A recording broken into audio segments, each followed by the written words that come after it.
கடந்த ஞாயிற்றுக்கிழமை நான் தேவராஜ்யமா பரலோக ராஜ்யமா என்று பேசினேன். ගිය ඉරුදින දේවගැතිතුමා දේවරාජ්‍යද නොමැතිනම් ස්වර්ග රාජ්‍යද කියන මාතෘකාවෙන් දේශනා කළා. Last Sunday I preached a message on the kingdom of God or the kingdom of heaven.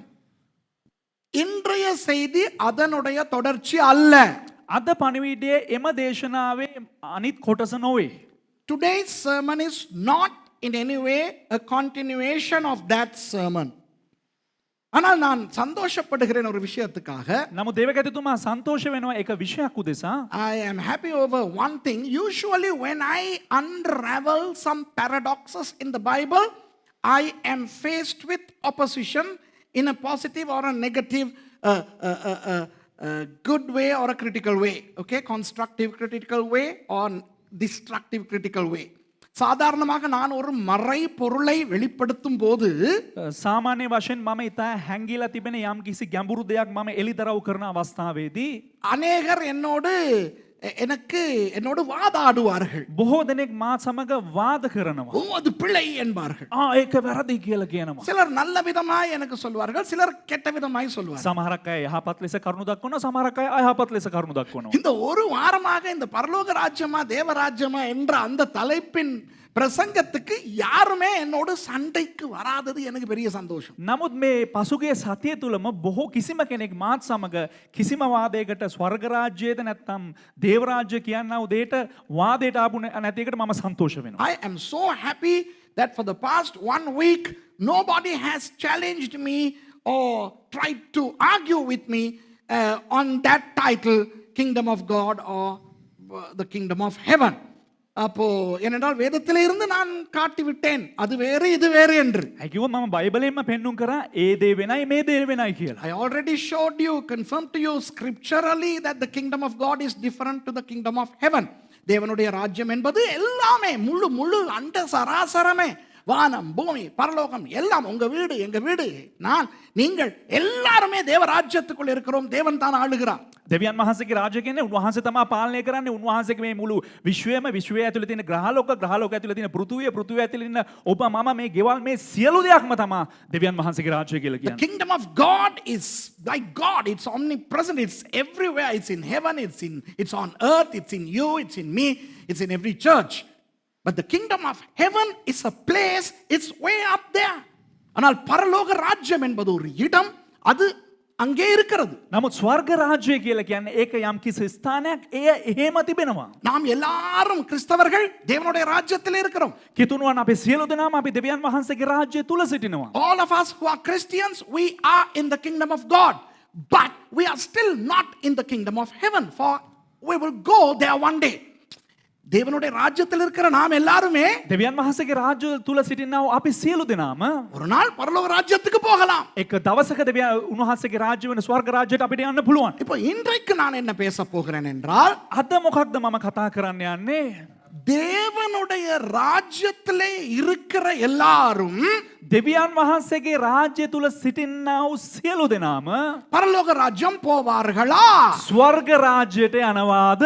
So today I am going to preach a sermon as to whether those of us who are in the kingdom of God will make it to the kingdom of heaven. ஏனென்றால் கடந்த ஞாயிற்றுக்கிழமை நான் சொல்லிக் கொடுத்தேன். ඇයි කිව්වොත් මම ගිය ඉරුදිනේ ඔබලාට කියලා දුන්නා.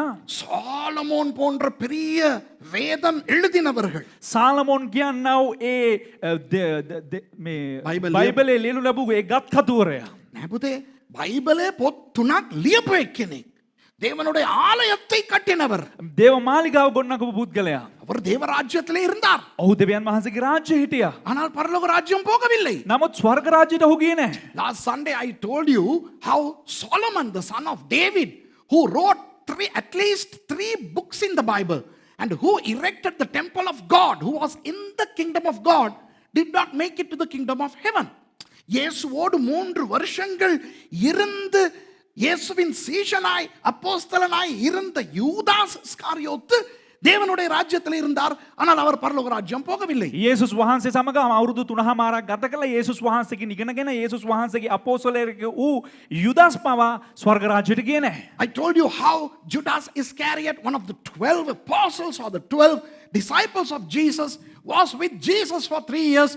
He was in the kingdom of God, but he did not make it to the kingdom of heaven. இப்போ இன்றைய செய்தி என்னவென்றால் දැන් අද පණිවිඩය කුමක්ද කිව්වොත් இயேசுவானவர் என்ன சொல்லுகிறார் என்று பார்ப்போம். යේසුස් වහන්සේ මොනවද කියන්නේ කියලා බලමු. Today I am going to preach as to what Jesus himself has said about the kingdom of heaven. Who would go to the kingdom of heaven? யாரெல்லாம் பரலோக ராஜ்யத்துக்கு போவார்கள் என்று இயேசு என்ன சொன்னார் என்று நான் உங்களுக்கு சொல்லிக் கொடுக்க போகிறேன். කවුද ස්වර්ග රාජ්‍යයට යන්නේ කියා යේසුස් වහන්සේ කුමක්ද දරන මතය පිළිබඳව මම ඔබලාට කියලා දෙන්න යනවා. சுரேஷ் சொல்லுவது தேவையில்லை. விளங்குதா? මේ සුරේෂ් කියන එක අවශ්‍ය නැහැ. சுரேஷ் யாரு? සුරේෂ් කවුද? என்ன பெரிய கொம்பா கொக்கா? නිකන් මේ කයියෙක්ද මේ අලි ඔලුවෙක්ද? Who is Suresh? For Suresh's opinion to be taken into consideration. Please do not take any of my opinions into consideration because I'm just a nobody. I'm nothing. என்னுடைய கருத்துக்களை தயவு செய்து நீங்கள் உள்வாங்கிக் கொள்ள வேண்டாம். මගේ කරුණුම හැම එකක්ම ඔබේ ඇතුළාන්තයට ගන්න එපා. මගේ අදහස්, මගේ උදහස්, මගේ පැතුම්, මගේ දේවධර්ම ඕනේ නෑ. சொல்லுங்க. என்னுடைய இறையல் என்னுடைய கருத்துக்கள் அது எல்லாமே தேவையில்லை. But what does Jesus say through his own words? Now that is very important. இயேசு தன்னுடைய வாயால் என்ன சொல்லுகிறார்? அது ரொம்ப ரொம்ப முக்கியம். යේසුස් වහන්සේ උන්වහන්සේගේ මුඛයෙන් මොකද්ද ප්‍රකාශ කරන්නේ? ඒක ඉතාමත් වැදගත්. இப்போ நான் உங்களுக்கு சொல்லிக் கொடுக்க போவது දැන් මම ඔබලට කියලා දෙන්න යන්නේ இயேசுவானவருடைய முதல் பிரசங்கத்திலே அவர் இதை குறித்து என்ன சொன்னார் என்று. යේසුස් වහන්සේගේ ප්‍රථම දේශනාවේ උන්වහන්සේ ඒ පිළිබඳව මොනවද සඳහන් කළේ කියලා. What I am going to teach you now is from the first ever sermon of Jesus Christ, the Sermon on the Mount. மலை பிரசங்கத்திலே இருந்து. කන්ද උඩ දේශනාවේ ඉඳන්. மலை பிரசங்கம் කන්ද උඩ දේශනාව மத்தேயு 5, 6, 7 வருகிறது. මතේයු 5 වෙනි පරිච්ඡේදය 6 වෙනි පරිච්ඡේදය 7 වෙනි පරිච්ඡේදය පැමිණෙනවා. The Sermon on the Mount is inscribed in Matthew chapters 5, 6 and 7. அதை இயேசுவானவர் முதலில் பேசும் பொழுது தனது சீஷர்களுக்கு தான் பேசத் தொடங்குகிறார். එය උන්වහන්සේ ප්‍රථමයෙන් කතා කරන්න පටන් ගන්නකොට Tamanගේ ගෝලයන්ට තමයි කතා කරන්නේ. When he commences the Sermon on the Mount, the hearers are but his disciples only. How do we know? Matthew chapter 5. Don't turn, let me just tell you. திருப்பி வாசிக்க வேண்டாம், நான் சும்மா சொல்றேன். නැවත කියන්න එපා. මම නැවත නෙවෙයි, පෙරලලා. නැවත පෙරලන්න අවශ්‍ය නැහැ. මම ඔබලට නිකන් කියනවා. அவர் திரளான ஜனங்களை கண்டு மலையின் மேல் ஏறினார். උන්වහන්සේ සමූහය දැකලා උන්වහන්සේ කන්ද උඩට නැගුණා. When he saw the multitudes, he ascended a hill. அவர் உட்கார்ந்த பொழுது, උන්වහන්සේ අසුන් ගත්තාට and පසුව when he sat down, his disciples came to him. அவருடைய சீஷர்கள் அவரிடத்தில் வந்தார்கள். උන්වහන්සේගේ ගෝලයන් උන්වහන්සේ වෙත පැමුණුණා. அவர்களுக்கு அவர் தமது வாயை திறந்து உபதேசித்து சொன்னது என்னவென்றால், උන්වහන්සේගේ මුඛය ඇරලා Tamanගේ ගෝලයන්ට කට ඇරලා මොනවද කිව්වේ කිව්වොත් to them, these disciples, Jesus opened his mouth and taught. Okay? Now Jesus and the disciples were talking, dialoguing in the Aramaic language. இயேசுவும் அவருடைய சீஷர்களும் அராமிய மொழியில் தான் ஒருவரோடு ஒருவர் பேசிக்கொண்டார்கள். දැන් යේසුස් වහන්සේත් උන්වහන්සේගේ ගෝලයොත් උන්වහන්සේ සංවාදයේ යෙදෙන්නේ ඔවුන්ගේ අරාමික භාෂාවෙන්.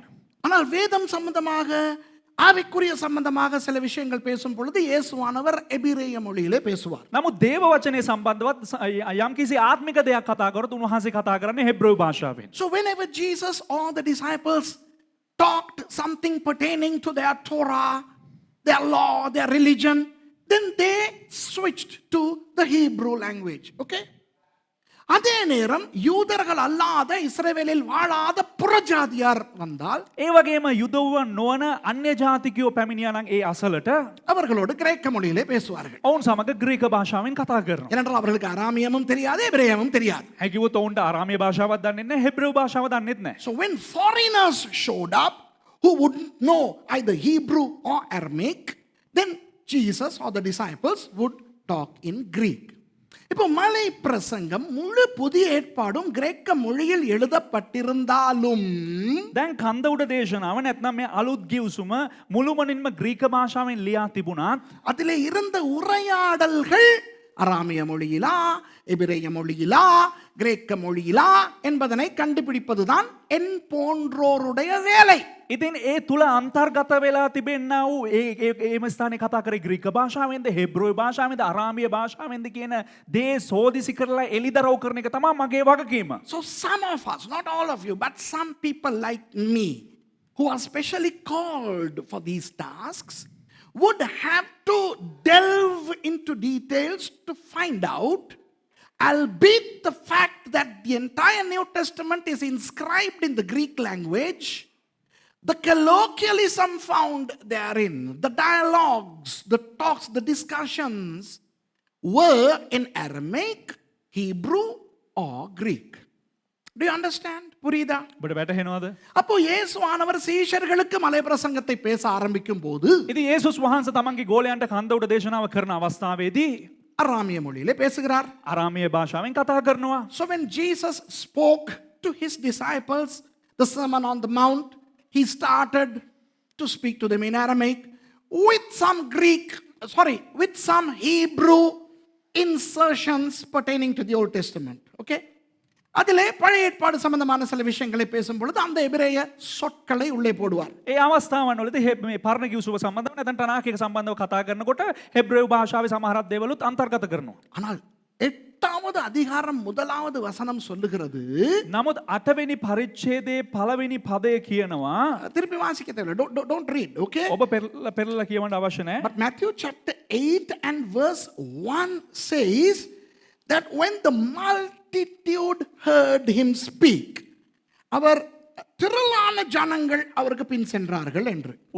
බොහෝ සමයක් උන්වහන්සේ අනුව නැත්තම් උන්වහන්සේ පසුව ගියා කියලා කියනවා. மலை பிரசங்கம் முடியும் போது කන්ද උඩ දේශනාව හමාර වෙන විට 7:29 சொல்லுகிறது, 7 වෙනි පරිච්ඡේදයේ 29 වෙනි පදයේ සඳහන් වෙනවා ஜனங்கள் அவருடைய போதகத்தை குறித்து ஆச்சரியப்பட்டார்கள் என்று. මේ ජනතාව නැත්තම් සමූහයා උන්වහන්සේගේ ඉගැන්වීම පිළිබඳව පුදුම වුණා කියලා. When Jesus concluded his Sermon on the Mount, chapter 7 verse 29 says that the people, the multitudes marveled at his sermon. Now that suggests that the multitudes heard him speak in Greek.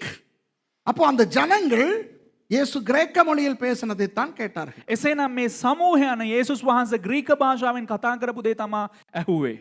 இன்றைய பிரசங்கத்துக்கு இது ரொம்ப முக்கியம் என்றபடியால் நான் அறுக்கிறேன் என்று நினைக்காதீர்கள். අද දේශනාවට මේක ඉතා වැදගත් නිසා ඔබලා හිතන්න එපා මම මේක මේ ඇදගෙන යනවා කියලා. Sometimes some people tell me, සමහරක් අය කියනවා some people tell me, சில பேர் சொல்றாங்க, ஐயோ பாஸ்டர் உங்களோட பிரசங்கம் நல்லதா, நான் சில நேரம் நீங்க அறுக்குறீங்க, திருப்பி திருப்பி சொல்றீங்க.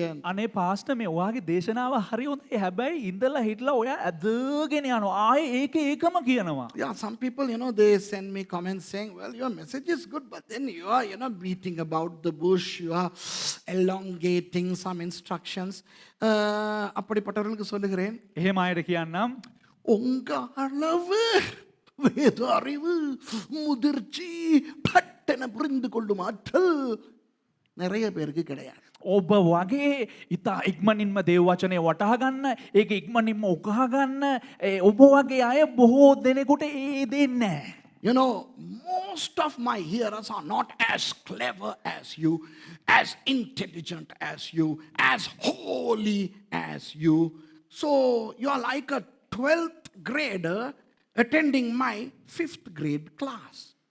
அப்ப நீங்க 12ஆம் வகுப்பு ஆக்கள் என்னுடைய 5ஆம் கிளாஸ்க்கு வந்து உட்கார்றீங்க. ඉතින් මෙන්න මේ දේ කොහොමද කියනවනම් හරියට 12 වෙනි ශ්‍රේණියේ ඉන්න එක්කෙනෙක් 5 වෙනි ශ්‍රේණියේ ඉන්න එක්කෙනෙක්ගේ පන්ති කාමරයට ආවා වගේ. So ரெண்டுல ஒண்ணு செய்யணும். ඉතින් දෙකෙන් එකක් කරන්න අවශ්‍යයි. 5ஆம் கிளாஸ் பிள்ளைகளுக்கு ஏத்த மனநிலைய கொண்டு வந்து தாழ்மையா உட்கார்ந்து படிக்கணும். 5 වෙනි පන්තියට අවශ්‍ය කරන්නා වූ ඒ පරිසරය හදාගෙන යටහත් භාවයෙන් අසුන්ගෙන ඉගෙන ගන්න ඕන. Either you have to humble yourself to the level of the 5th graders and sit and listen to see if there is something God can talk to you.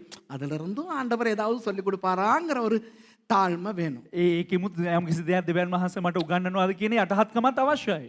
இல்லனா නැත්නම් என்னைய மாதிரி 5ஆம் கிளாஸ் டீச்சர்ஸ் விட்டுட்டு මං වගේ 12ஆம் கிளாஸ் டீச்சர்ஸ் பிரசங்கங்களை பார்த்து நிம்மதியா வாழணும். මං වගේ මේ 5 වෙනි ශ්‍රේණියේ මේ ගුරුවරු අතහැරලා දාලා අර 12 වෙනි ශ්‍රේණිය උගන්වන්නා වූ ගුරුවරුන්ගේ දේශනාවල් අහලා සැනසීමෙන් ඉන්න ඕන. Or you will have to just leave me alone and get out and go and sit in the 12th grade class and learn the higher things. Okay? Sorry, I am arrogant, but can't help. உரப்பாகுது என்ன செய்யறது? මටත් ඇවිල්ලා තද වෙනවා කරන්න දෙයක් නැහැ. So I have to beat about the bush. ஆகவே நான் இதை விளக்கப்படுத்தி தான் ஆகணும். ඒ නිසා මේක අනිවාර්යයෙන්ම මම විග්‍රහ කරන්න තමයි අවශ්‍ය. என்ன சொல்ல வருகிறேன் என்றால், මොකක්ද මම ප්‍රකාශ කරන්න එන්නේ? இன்றைக்கு நான் உங்களுக்கு காட்டப் போகிற வசனத்தை முழுக்க முழுக்க இயேசுவானவர் கிரேக்க மொழியிலே பேசினார். අද දවසේදී ඔබලාට කතා කරන්න යනවා මේ වචනය සම්පූර්ණ වශයෙන්ම යේසුස් වහන්සේ ග්‍රීක භාෂාවෙන් තමයි කතා කරේ. அராமிய மொழியிலோ எபிரேய மொழியிலோ அல்ல. අරාමිය භාෂාවවත් නැත්නම් වෙන භාෂාවක්වත් නොවේ. The three verses that I'm going to show you today were spoken by Jesus not in Aramaic, not in Hebrew, but only in Greek. So that is different. That's why we are going to learn this in a very, very, very, very different way. இவர் கிரேக்க மொழியிலே பேசினது கிரேக்க மொழியிலே எழுதி இருக்கிறது. எனவே தான் கொஞ்சம் வித்தியாசமாக இந்த 3 வசனங்களையும் படிக்க போகிறோம். உங்களுக்கு උන්වහන්සේ ග්‍රීක භාෂාවෙන් කතා කරපු දේ ග්‍රීක භාෂාවෙන් ලියලා තියෙන නිසා ඒ වචන තුන පිළිබඳව ඉගෙන ගන්න අවශ්‍යයි. ஓகே, இப்போ வாசிப்போம் அந்த 3 வசனங்களையும். දැන් මේ වචන තුන කොහොමද කියලා අපි කියවමුද? அதிலே பிரதானமாக ஒரு வசனத்தை திரையிலே போட போகிறோம். ඒන් ප්‍රධාන වශයෙන් එක වචනයක් අපි දිරේ දාන්න යනවා. அதுதான் இன்றைய பிரசங்கம். ඒ වචනය තමයි අද දවසේ දේශනාව. So one verse is going to come up on the screen and that is today's message. Okay? That's Matthew chapter 7 and verse 21. மத்தேயு 7ஆம் அதிகாரம் මතෙව් 7 වෙනි පරිච්ඡේදයේ 21வது வசனம். 21 වෙනි පදය. 4 மொழிகளிலே திரையிலே போட்டிருக்கிறோம் பாருங்க. භාෂා තුනෙන්ම තිරේ හතරක්. හතරෙන්ම සඳහන් වෙනවා. We have posted this verse in all 4 languages because there are lots of people who know Greek who are watching my program. Okay? என்னுடைய செய்தியை பார்க்கிற அநேகருக்கு கிரேக்க மொழி தெரியும். ஆகவே கிரேக்க மொழியிலேயும் போட்டிருக்கிறோம். මගේ පණිවිඩය බලන බොහෝ දෙනෙකුට ග්‍රීක භාෂාව දන්නවා. ඒ නිසා ග්‍රීක භාෂාවෙමුත් මෙහි අන්තර්ගත කරලා තිබෙනවා තිරේ. வாசிப்போமா? අපි කියවමුද? பரலோகத்தில் இருக்கிற என் பிதாவின் சித்தத்தின்படி செய்கிறவனே பரலோக ராஜ்யத்தில் பிரவேசிப்பானே அல்லாமல் என்னை நோக்கி கர்த்தாவே கர்த்தாவே என்று சொல்லுகிறவன் அதில் பிரவேசிப்பதில்லை. ස්වර්ගෙහි සිටින මාගේ පියාණන් වහන්සේගේ කැමැත්ත කරන්නා මිස මට ස්වාමිනී ස්වාමිනී කියන සියල්ලෝම ස්වර්ග රාජ්‍යයට ඇතුල් නොවන්නේය. Not everyone that saith unto me, Lord, Lord, shall enter into the kingdom of heaven, but he that doeth the will of my Father which is in heaven. அன்பானவர்களே, ප්‍රේමවන්තයනි, இந்த இடத்திலே இயேசுவானவர் தேவ ராஜ்யம் என்று சொல்லவில்லை. මෙම ස්ථානයේ යේසුස් වහන්සේ දේව රාජ්‍ය කියලා කිව්වේ නැහැ. Notice that Jesus is not using the expression the kingdom of God. அந்த பாருங்க கிரீக்ல இருக்குது பேசிலேயான் டோன் ஊரானோன் பரலோக ராஜ்யம். බැසිලයන් ටොන් ඌරානෝස් කියලා තියෙනවා ස්වර්ග රාජ්‍ය කියලා සඳහන් වෙනවා. ஊரானோன் கிராமர் එක மிஸ் කරන්න එපා. Okay? Basilean ton uranon. Uranos is heaven. Okay? But to uranon is of the heaven. Okay? So Basileia, kingdom. Ton uranon. Heaven. Okay? Not God. பரலோக ராஜ்யம். ஹலோ விளங்குதா? இயேசுவானவர் எதை பற்றி பேசுகிறார் இந்த வசனத்திலே? යේසුස් වහන්සේ කුමක් ගැනද මේ වචනේ කතා කරන්නේ? தேவராஜ்யத்தை பற்றி அல்ல, දේව රාජ්‍ය පිළිබඳව නොවේ. பரலோக ராஜ்யத்தை பற்றி. ස්වර්ග රාජ්‍ය පිළිබඳව. So Jesus is not talking about the kingdom of God here. He is talking about the kingdom of heaven here. So what he says is, not everybody who calls me Lord, Lord would enter the kingdom of heaven. என்னை நோக்கி கர்த்தாவே கர்த்தாவே என்பவன் எல்லாரும் பரலோக ராஜ்யத்துக்கு போக மாட்டான். මා කරේ ස්වාමිනී ස්වාමිනී කියන සෑම දෙනාම ස්වර්ග රාජ්‍යයට පැමිණෙන්නේ නැහැ. இப்போ உங்களுக்கு இந்த வசனத்தை விளக்கி விட்டு அப்புறம் மற்ற 2 வசனத்தையும் பார்ப்போம். මේ වචනේ දැන් ඔබලාට විග්‍රහ කරලා අපි අනිත් වචන දෙකට යමු. I'm going to explain this verse to you before we go to the other 2 verses. இப்போ දැන් இயேசுவை பார்த்து கர்த்தாவே கர்த்தாவே என்று கூப்பிடுகிறார்களாம். යේසුස් වහන්සේව බලලා ස්වාමිනී ස්වාමිනී කියලා කතා කරනවලු. Some people call Jesus Lord, Lord. Why Lord twice? ஏன் 2 தடவை கர்த்தாவே வருகிறது? ඇයි ස්වාමිනී කියා දෙවතාවක් එතන සඳහන් වෙන්නේ? கிரேக்க மொழியிலே குரியே குரியே என்று வருகிறது. ග්‍රීක භාෂාවෙන් කුරියේ කුරියේ කියා සඳහන් වෙනවා. குரியோஸ் ஹோ குரியோஸ் என்றால் கர்த்தர். කුරියෝස් හෝ කුරියෝස් කිව්වනම් ස්වාමිනී. Ho is the, kurios means Lord. So kurios, when it comes to the way you call kurie. Kurios கர்த்தர், කුරියෝස් නම් ස්වාමිනී. கர்த்தரே என்றால் குரியே என்று வர வேண்டும். මේ ස්වාමින් වහන්සේ කියලා කියනවා නම් කුරියේ කියලා සඳහන් වෙනවා. இப்போ இந்த kurios என்ற அந்த கிரேக்க சொல்லின் කුරියෝස් කියනා වූ ග්‍රීක වචනයට අනුව எபிரேயத்தில் 2 பதங்கள் வருகின்றன. හෙබ්‍රෙව් භාෂාවෙන් පද දෙකක් පැමිණෙනවා. The kurios comes in 2 ways in Hebrew. Number 1, Yahweh. Number 2, Adonai. පළවෙනි எபிரேய மொழியிலே හෙබ්‍රෙව් භාෂාවෙන් இந்த கிரேக்க குறியோஸ் 2 விதத்தில் வருகின்றது. ග්‍රීක භාෂාවේ තිබෙනව කුරියෝස් දෙආකාරයකට පැමිණෙනවා. ஒன்று யாஹ்வே, එකක් යාහුවේ. அதுதான் யெகோவா என்று தமிழிலே வரும். ඒක තමා බොහෝ අවස්ථාවලදී යෙහෝවා කියලා සිංහලෙන් සඳහන් කරන්නේ. அடுத்தது அடோனாய். ඊට පසුව ඇඩොනායි. புரியுதா உங்களுக்கு? இது දැන් මේ දේම கானானியர்களுடைய மொழியிலே කානානිවරුන්ගේ භාෂාවේ பஆல் என்று வரும். බාල් කියලා පැමිණෙනවා. தமிழிலே பாகால். සිංහලෙන් බාල් කියලා කියනවා. So this kurios in the Canaanite languages would come as Baal. That's what we say in English, either Baal or Baal. Do you understand? தமிழிலே සිංහලෙන් இந்த kurios என்பது මේ කුරියෝස් කියලා කියන්නේ எஜமான், ස්වාමියා, சுவாமி, ස්වාමී, கர்த்தர், ස්වාමින් වහන්සේ, ஆண்டவர் දෙවියන් වහන්සේ என்று பல வகைகளில் மொழிபெயர்க்கப்பட்டிருக்கிறது. මේ ආකාරයෙන් නොඑක ආකාරයට වර්ගීකරණය වෙනවා. So this kurios in English comes either as master or Lord. Do you understand? இப்போ இயேசு இதை சொல்லும் பொழுது எந்த மொழியிலே சொன்னார்? දැන් යේසුස් වහන්සේ මේ දේ කියනකොට මොන භාෂාවෙන්ද කිව්වේ? In what language did Jesus say this in Matthew 7:21? Not in Hebrew, not in Aramaic, not in any other language, but only in Greek. So Jesus also used the word kurie, kurie. இயேசுவானவர் எபிரேய மொழியிலும் சொல்லவில்லை, යේසුස් වහන්සේ බ්‍රේ භාෂාවෙන් කතා කරෙත් නැහැ. அராமிய மொழியிலும் சொல்லவில்லை. අරාමි භාෂාව භාවිතා කරෙත් නැහැ. அவர் கிரேக்க மொழியிலே குரியே குரியே என்று சொல்லுகிறார். උන්වහන්සේ ග්‍රීක භාෂාවෙන් කුරියේ කුරියේ කියලා කතා කරනවා. இப்போ யாரெல்லாம் கேட்டுக்கொண்டிருக்கிறார்கள்? දැන් කවුද මේ දෙයට සවන් දෙන්නේ? யூதர்கள், යුදෙව්වන්, இயேசுவின் சீஷர்கள், යේසුස් වහන්සේගේ ගෝලයන්, இஸ்ரவேலிலே இருந்து வந்தவர்கள், ඒ වගේම ඊශ්‍රායලයේ සිට පැමිණියා වූ අය, வெளி தேசங்களிலே இருந்து வந்தவர்கள். ඒ වගේම විදේශයන්හි සිට පැමිණියා වූ අය. Who were the hearers of Jesus when Jesus said this? Jews, the disciples, who are of course the Jews, and people from other parts of Israel, and people from outside Israel. How do we know? Matthew chapter 4 and the last verse. எப்படி எங்களுக்கு தெரியும்? කෙසේද අපිට දන්නේ? மத்தேயு 4ஆம் அதிகாரம் கடைசி வசனம் சொல்லுகிறது, මතේව 4 වෙනි පරිච්ඡේදයේ අවසාන වගන්තිය සඳහන් වෙනවා. சிரியாவிலிருந்து வந்தார்களாம். සිරියාවේ සිට පැමිණියාලු. They came from Syria, okay, foreign country. විදේශ රටවල් වලින්.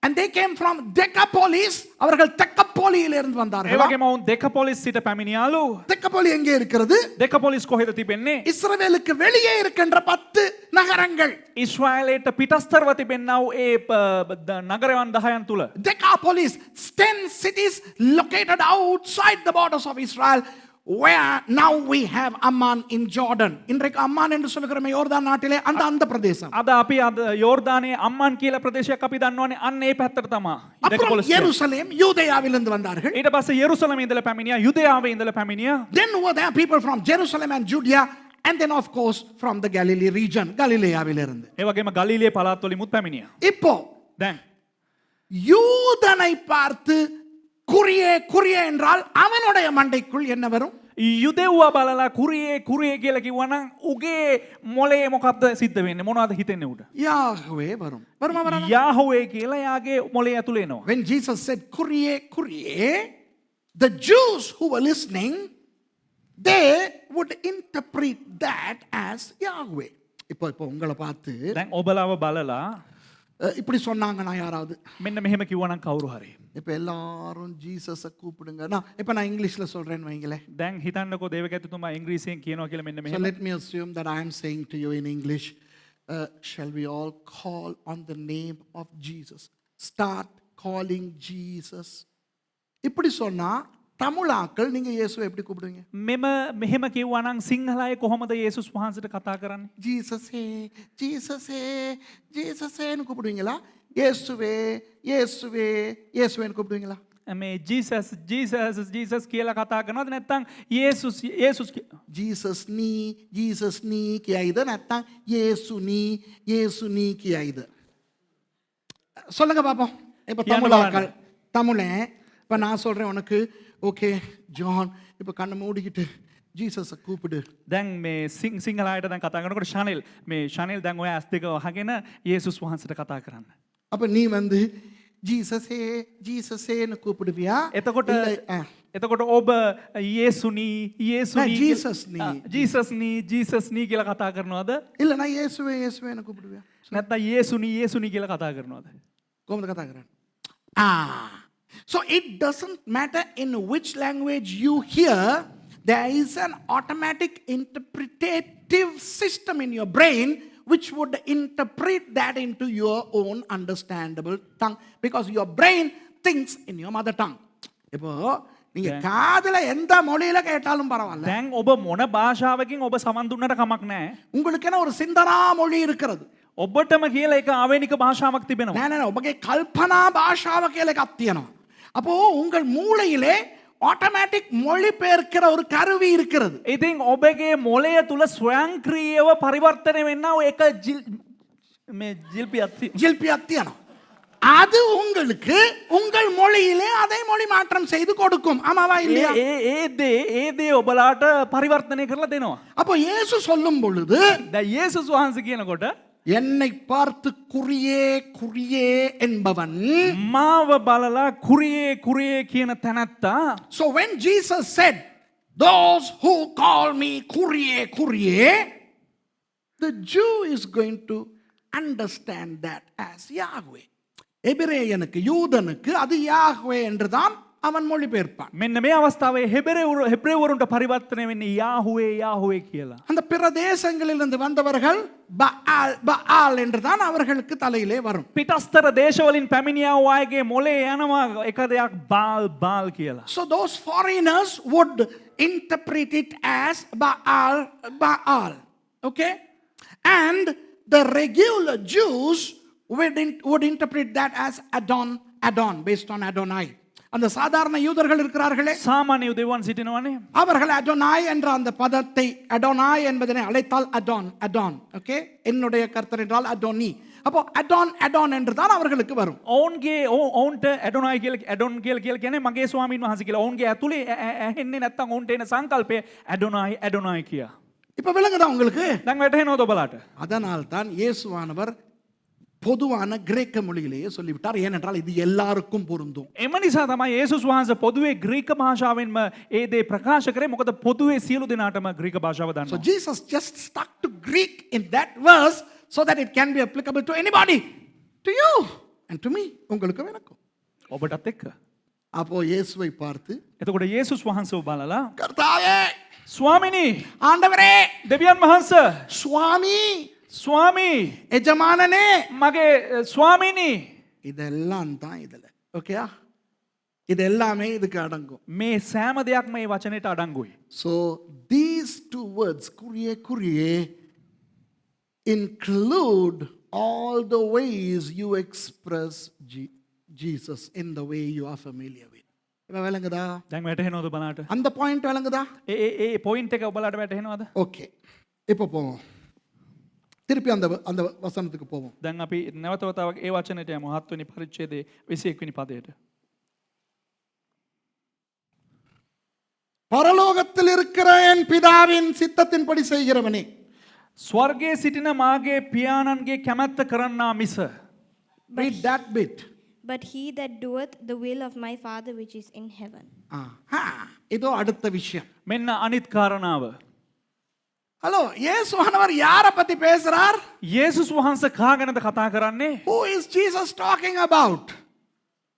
Come on, tell me. කියන්න. The Father. பிதா. පියාණන් වහන්සේ ගැන. பிதா என்றால் யார்? පියාණන් වහන්සේ කියලා කියන්නේ කවුද? தேவன். දෙවියන් වහන්සේ. Who is the Father? God, Elohim. Okay? அந்த தேவன் ඒ දෙවියන් වහන්සේ ஒரு இடத்துக்கு வரையறைப்படுத்தப்பட்டவரா? ඒ යම්කිසි එක ස්ථානයකටම නියම කරපු තැනක්ද? Is that God, our God, limited to a place? Or is he omnipresent? அல்லது அவர் சர்வ வியாபகரா? නැත්නම් උන්වහන්සේ ਸਰව ව්‍යාප්තියද? என்ன சொல்றீங்க? உங்க ஆண்டவர் ඔබේ දෙවියන් වහන්සේ ஏதாவது ஒரு இடத்துல குந்திக்கிட்டு இருக்கிறதா? இல்லனா அவர் இல்லாத இடமே இல்லை, அவர் எல்லா இடத்திலும் இருக்கும் சர்வ வியாபியா? சொல்லுங்க. උන්වහන්සේ එක තැනකට වෙලා läගගෙන ඉන්න තැනක්ද නැත්නම් උන්වහන්සේ ਸਰව ව්‍යාප්තිව සැරිසරන දෙවියන් වහන්සේද? Is your God limited to a place or is he omnipresent? Tell me. කියන්න. Omnipresent. அவர் இல்லாத இடம் இல்லை. උන්වහන්සේ නැති තැනක් නැහැ. அவர் சர்வ வியாபகர். උන්වහන්සේ ਸਰව ව්‍යාප්ති. ஆனால் இங்கே என்ன சொல்லுகிறார் இயேசு? නමුත් මෙම ස්ථානයේ යේසුස් වහන්සේ මොකක්ද කියන්නේ? பரலோகத்திலே இருக்கிற என் பிதா. පරලෝකයේ ස්වර්ගයේ සිටින මාගේ පියාණනි. But Jesus says here, the Father who is in heaven. Which means, is he not here? அப்ப அவர் இங்க இல்லையா? එතකොට උන්වහන්සේ මෙහෙ නැද්ද? ஹலோ கவனிங்க. හොඳට අවධානය යොමு කරන්න. 1000 தடவை இந்த வசனத்தை வாசிக்கணும். මේ 1000 වතාවක් මේ වචනේ කියවලා ඇති. யோசிக்கிறோமா? හැබැයි කල්පනා කරනවද? We read these things 1000 times, but do we think even in the Lord's Prayer, our Father who art in heaven, பரமண்டலங்களில் வீற்றிருக்கிற எங்கள் பரமபிதாவே, ස්වර්ගයේ වැඩ සිටින අපගේ පියාණනි, எத்தனை தடவை ஜெபிக்கிறோம்? කී වතාවක් අපි මෙහෙම යාඥා කරනවා? யோசிக்கிறோமா? අපි කල්පනා කරනවද? அவர் பரமண்டலத்துல மட்டும் இல்லையா, எல்லா இடத்துலயும் இல்லையா இருக்கணும்? උන්වහන්සේ ස්වර්ගයේ පමණක් නෙවෙයි හැමතැනම උන්වහන්සේ ඉන්න ඕනනේ. Have we ever sat back and thought, no, I mean, he can't just be confined to heaven. He should be everywhere. பரமண்டலங்களிலும் மற்ற எல்லா இடங்களிலும் வீற்றிருக்கிற என்றெல்லவா வந்திருக்க வேண்டும்? ස්වර්ගයේ විතරක් නෙවෙයි, ස්වර්ගයේ සහ සෑම තැනම වැඩ සිටින අපගේ පියාණෙනි කියලානේ එන්න ඕනේ. It should be our Father who art in heaven and also in every other place. But there are times in the New Testament where God is mentioned as God dwelling in heaven. ஆனால் புதிய ஏற்பாட்டிலே பல இடங்களிலே வருகின்றன. නමුත් අලුත් කියවුතුවල බොහෝ ස්ථානවල පැමිණෙනවා. සමහරක් ස්ථානවල தேவன் பரலோகத்திலே மாத்திரம் வீற்றிருப்பது மாதிரி. දෙවියන් වහන්සේ ස්වර්ගයේ වැඩ සිටිනවා වාගේ. அதெல்லாம் இப்போ நான் சொல்லிக் கொடுக்க நேரம் இல்லை. ඒ හැම දෙයක්ම මම දැන් කියලා දෙන්න යන්නේ නැහැ. It is not within the perimeters of today's message for me to unravel that mystery. Let me confine my teaching to this verse. என்னுடைய செய்தி இந்த வசனத்துக்குள்ளே மாத்திரம் இருக்கட்டும் என்று. මගේ පණිවිඩය මේ වචනේ තුලට පමණක් අද දිනේදී අන්තර්ගත වේවා. இயேசு என்ன சொல்லுகிறார் தெரியுமா? යේසුස් වහන්සේ මොනවද දන්නවද කියන්නේ? பரலோக ராஜ்யத்தை பற்றி பேசுகிறார். ස්වර්ග රාජ්‍යය ගැන කතා කරනවා. He is talking about the kingdom of heaven. Any one of you, he says, if you want to make it to heaven, நீங்க யாராவது பரலோகத்துக்கு போகணுமா இருந்தா, නුඹ කවුරු හරි ස්වර්ගයට යන්න ඕන නම් பரலோகத்தில் இருக்கிற என்னுடைய பிதா என்று சொல்லுகிறார். ස්වර්ගයේ සිටින්නා වූ මාගේ පියා කියලා උන්වහන්සේ සඳහන් කරනවා. அவருடைய பிரதிநிதியாக நான் பூமியிலே இருக்கிறேன். උන්වහන්සේගේ නියෝජිතයෙක් හැටියට මම මේ භූමියේ සිටිනවා. Jesus was implying that the Father is in heaven and I am his representative. Okay? In other words, abstractly he's saying, through me, only through me could you make it to the Father. இவர் என்ன சொல்கிறார்? என் மூலமாகத்தான் பிதாவுக்கு நீங்கள் வர முடியும். උන්වහන්සේ මොනවද ඊන් කියන්නේ? මා කර්ණ කොටගෙන තමයි උන්වහන්සේ ගාවට යන්න පුළුවන්. நான் இல்லாம நேரடியா பிதாவோட உங்களுக்கு வரவு செலவு வைத்துக் கொள்ள முடியாது. මම නොවැතුව පියාණන් වහන්සේත් සමග ඍජුවම කිසිම ගනුදෙනුවක් පවත්වන්න බෑ. Jesus was implying, without me you cannot deal with your God. like in the Old Testament. பழைய ஏற்பாட்டுல அப்படிதான். පරණ කිසුම එහෙම තමා. இப்போ யாருக்கு பேசுகிறார்? දැන් කාටද කතා කරන්නේ? நிறைய பேர் யூதர்கள். බොහෝ දෙනෙක් යුදෙව්වන්. Who was he talking to? A lot of Jews. Okay? Of course, others were there, but a lot of people were Jews. So he was saying, well, you no longer can take your sacrifices to the Father God. You can't do everything direct to God. Why? Because now I have come. முந்தி மாதிரி பழைய ஏற்பாட்டு காலத்துல மாதிரி දැන් ඉස්සර වගේ පරණ කිව්සුම් කාලේ වගේ நேரடியா அங்க போயிட்டு பண்ண முடியாது. කෙලීම ඍජුවම ගිහිල්ලා ඔය හැම දෙයක්ම කරන්න බෑ. ஆசாரியர்கள் மூலம் பண்ண முடியாது. මේ පූජකයන් කරනකොටගෙන කරන්න බෑ දේවල්. பலிகள் மூலம் பண்ண முடியாது. නිකන් පූජා දීලා දේවල් කරන්න බෑ. ஏன் தெரியுமா? ඇයි දන්නවද? நான் வந்துட்டேன்ல. මම ආවනේ. ஆஹா, விளங்குதா? அப்ப இப்ப என்ன நடந்திருக்கு? දැන් තේරෙනවද මොනවද සිද්ධ වෙලා So තියෙන්නේ what කියලා? has happened now? I am here. So the Father has confined his duties to heaven. பிதாவானவர் இப்ப அவருடைய வேலையை பரலோகத்துல பார்த்துக்கிட்டு எனக்கு பொறுப்பு கொடுத்துட்டாரு இங்க. පියාණන් වහන්සේ උන්වහන්සේගේ වගකීම උන්වහන්සේගේ වැඩ උන්වහන්සේ ස්වර්ගේ බලාගෙන මට මෙහෙ එක වගකීමක් දීලා තියෙනවා. விளங்குதா? දැන් වැටහෙනවද? அப்ப பிதா பரலோகத்துல இருக்கிற பிதா පියාණන් වහන්සේ ස්වර්ගයේ සිටින පියා யார்? කවුද? பரலோகத்தின் ராஜா. ස්වර්ගයේ රජතුමා. So the Father who is in heaven, who is he? The King of the heaven. Heaven is there. Heaven is not here. பரலோகம் இங்க இல்ல.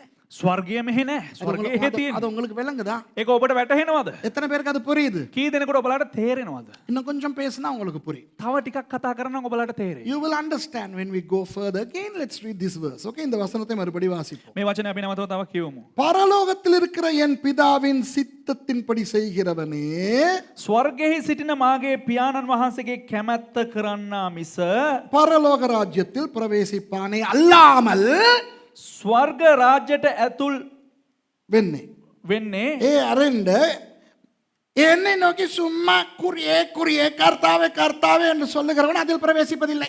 නිකම් මට ස්වාමිනි ස්වාමිනි කුරියේ කුරියේ කියන හැම එක්කනම ඕකසට යන්නේ නැහැ.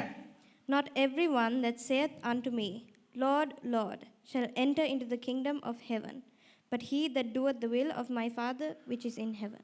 இப்போ இன்னொரு விஷயத்தை சொல்ல போறேன். දැන් එක විෂයක් කියන්න අවශ්‍යයි. யாரை நோக்கி கர்த்தாவே கர்த்தாவே? කා දිහා බලාගෙනද ස්වාමිනි ස්වාමිනි? Who are they addressing as Lord, Lord? Me, meaning Jesus. என்னை நோக்கி இயேசு. ඒ කියන්නේ මාව බලලා යේසුස් වහන්සේව බලලා. அப்போ அந்த யூதனுடைய மண்டைக்கு வருகிற சொல் என்ன? එතකොට යුදෙව්වන්ගේ මොළයට එන වචනය කුමක්ද? யாஹ்வே යාහුවේ. அல்லது Adonai. නැත්නම් ඇඩොනයි. So the brain of the Jew understands that as Yahweh or Adonai.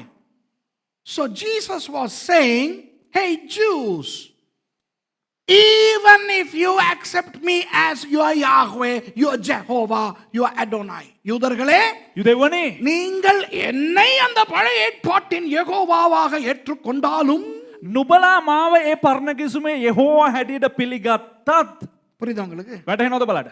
மற்றவர்களே, අනිත් සියල්ලනි உங்களுடைய தெய்வங்களுக்கு பதிலாக ஆள் தெய்வங்களுக்கு பதிலாக என்னை உங்கள் தெய்வமாக நீங்கள் ஏற்றுக்கொண்டாலும் ඔබේ බාල් දෙවියන්ට වෙනුවට ඔබ මාව දෙවියෝ හැටියට පිළිගත්තත් and those of you who are from heathen regions, even if you discard your Baalim, your gods, and you accept me as your Lord. Hello, அந்த பாயிண்ட் விளங்குதா? ඒ කොටස වැටහෙනවද? இப்படி சொல்லும் பொழுது அவர் எதை சொல்லுகிறார் தெரியுமா? මෙහෙම කියනකොට උන්වහන්සේ මොකක් ගැනද දන්නවද කියන්නේ? நீங்கள் எல்லாரும் ரட்சிக்கப்பட்டாலும், නුබලා සියලු දෙනාම ගැලවීම ලැබුවොත්, which means he implies even if you are saved. Hello கொஞ்சம் இருங்க. පොඩකින්න ரட்சிக்கப்படுறதுக்கு என்ன செய்யணும்? ගැලවීම ලබන්න කුමක්ද කරන්න ඕන? சிம்பிள். யாராவது சொல்லுங்க. ඉතා පොඩි දෙයක්. කවුරු හරි කියන්නේ? What should you do to get saved? Just say that in a simple way. Abhilash சொல்லுமா, என்ன செய்யணும்? சத்தமா சொல்லு. இயேசுவை, அவ்வளவுதான். இயேசு கிறிஸ்துவை தன் சொந்த ரட்சகராக ஏற்றுக்கொள்ள வேண்டும். යේසුස් ක්‍රිස්තුස් වහන්සේ තමාගේ පෞද්ගලික ගැලවුම්කාරය හැටියට පිළිගන්න ඕන. You have to accept Jesus as your personal savior to become saved, okay? So there are Jews who are saved and they are called the Messianic Jews. இப்போ யூதர்களிலே இயேசுவை ஏற்றுக்கொண்டவர்கள் இருக்கிறார்கள், மெசியானிக் யூதர்கள். යේසුස් වහන්සේගේ යුදෙව්වෝ ඉන්නවා. යේසුස් වහන්සේ පිළිගත්ත අය ඔවුන්ට අපි සඳහන් කරන්නේ මෙසියානික් යුදෙව්වන් හැටියට. என்னை எடுத்துக்கொள்ளுங்கள். දැන් දේවගැතිතුමා ගන්න. நானும் சாமி நிறைய சாமி வச்சிருந்தேன். මමත් දෙයියෝ දෙයියෝ කියලා බොහෝ දෙයියෝ තියාගෙන හිටියා. Now take me for example. I was in another religion and I was calling Lord, Lord, Lord to many other lords. Okay? 330 million of those chaps. ஒரு நிறைய பேருக்கு நான் தெய்வ சாமி சாமின்னு இருந்தேன். ඉතින් මම බොහෝ අයට මේ දෙයියෝ දෙයියෝ ගාගෙන හිටියා. ஒரு நாள் 79ஆம் ஆண்டு 1979 එක දවසක அந்த சாமி எல்லாத்தையும் தூக்கி போட்டுட்டு ඒ දෙවිවරු ඔක්කොම පැත්තකට දාලා இயேசு தான் சாமின்னு வந்தேன். මේ යේසුස් වහන්සේ තමා දෙයියෝ කියලා ආවා. Way back in 1979, I discarded all those lords and I started calling Jesus Lord. For 41 years, I'm calling Jesus Lord, Lord. 41 வருடங்களாக අවුරුදු 41ක් இயேசுவை நான் கர்த்தாவே கர்த்தாவே என்று சொல்லுகிறேன். යේසුස් වහන්සේට මම ස්වාමිනී ස්වාමිනී කියලා කියාගෙන සිටිනවා. Wonderful. නියමයි. 34 வருஷம் நான் பாஸ்டரா இருக்கிறேன். අවුරුදු 34ක් මම පාස්ටර් කෙනෙක් හැටියට ඉන්නවා. For 34 years, I am a pastor. So I'm not only calling him Lord, Lord, I am proclaiming him, I am preaching him, and I am preaching for him. நான் அவரை கர்த்தாவே கர்த்தாவே என்று அழைப்பது மாத்திரமல்ல, මම උන්වහන්සේට ස්වාමිනී ස්වාමිනී කියලා කතා කරනවා මමනක් නොයි. நான் அவருக்காக ஊழியம் செய்கிறேன். මම උන්වහන්සේ උදෙසා සේවය කරනවා. அவர் சார்பாக பிரசங்கிக்கிறேன். උන්වහන්සේ වෙනුවෙන් මම දේශනා කරනවා.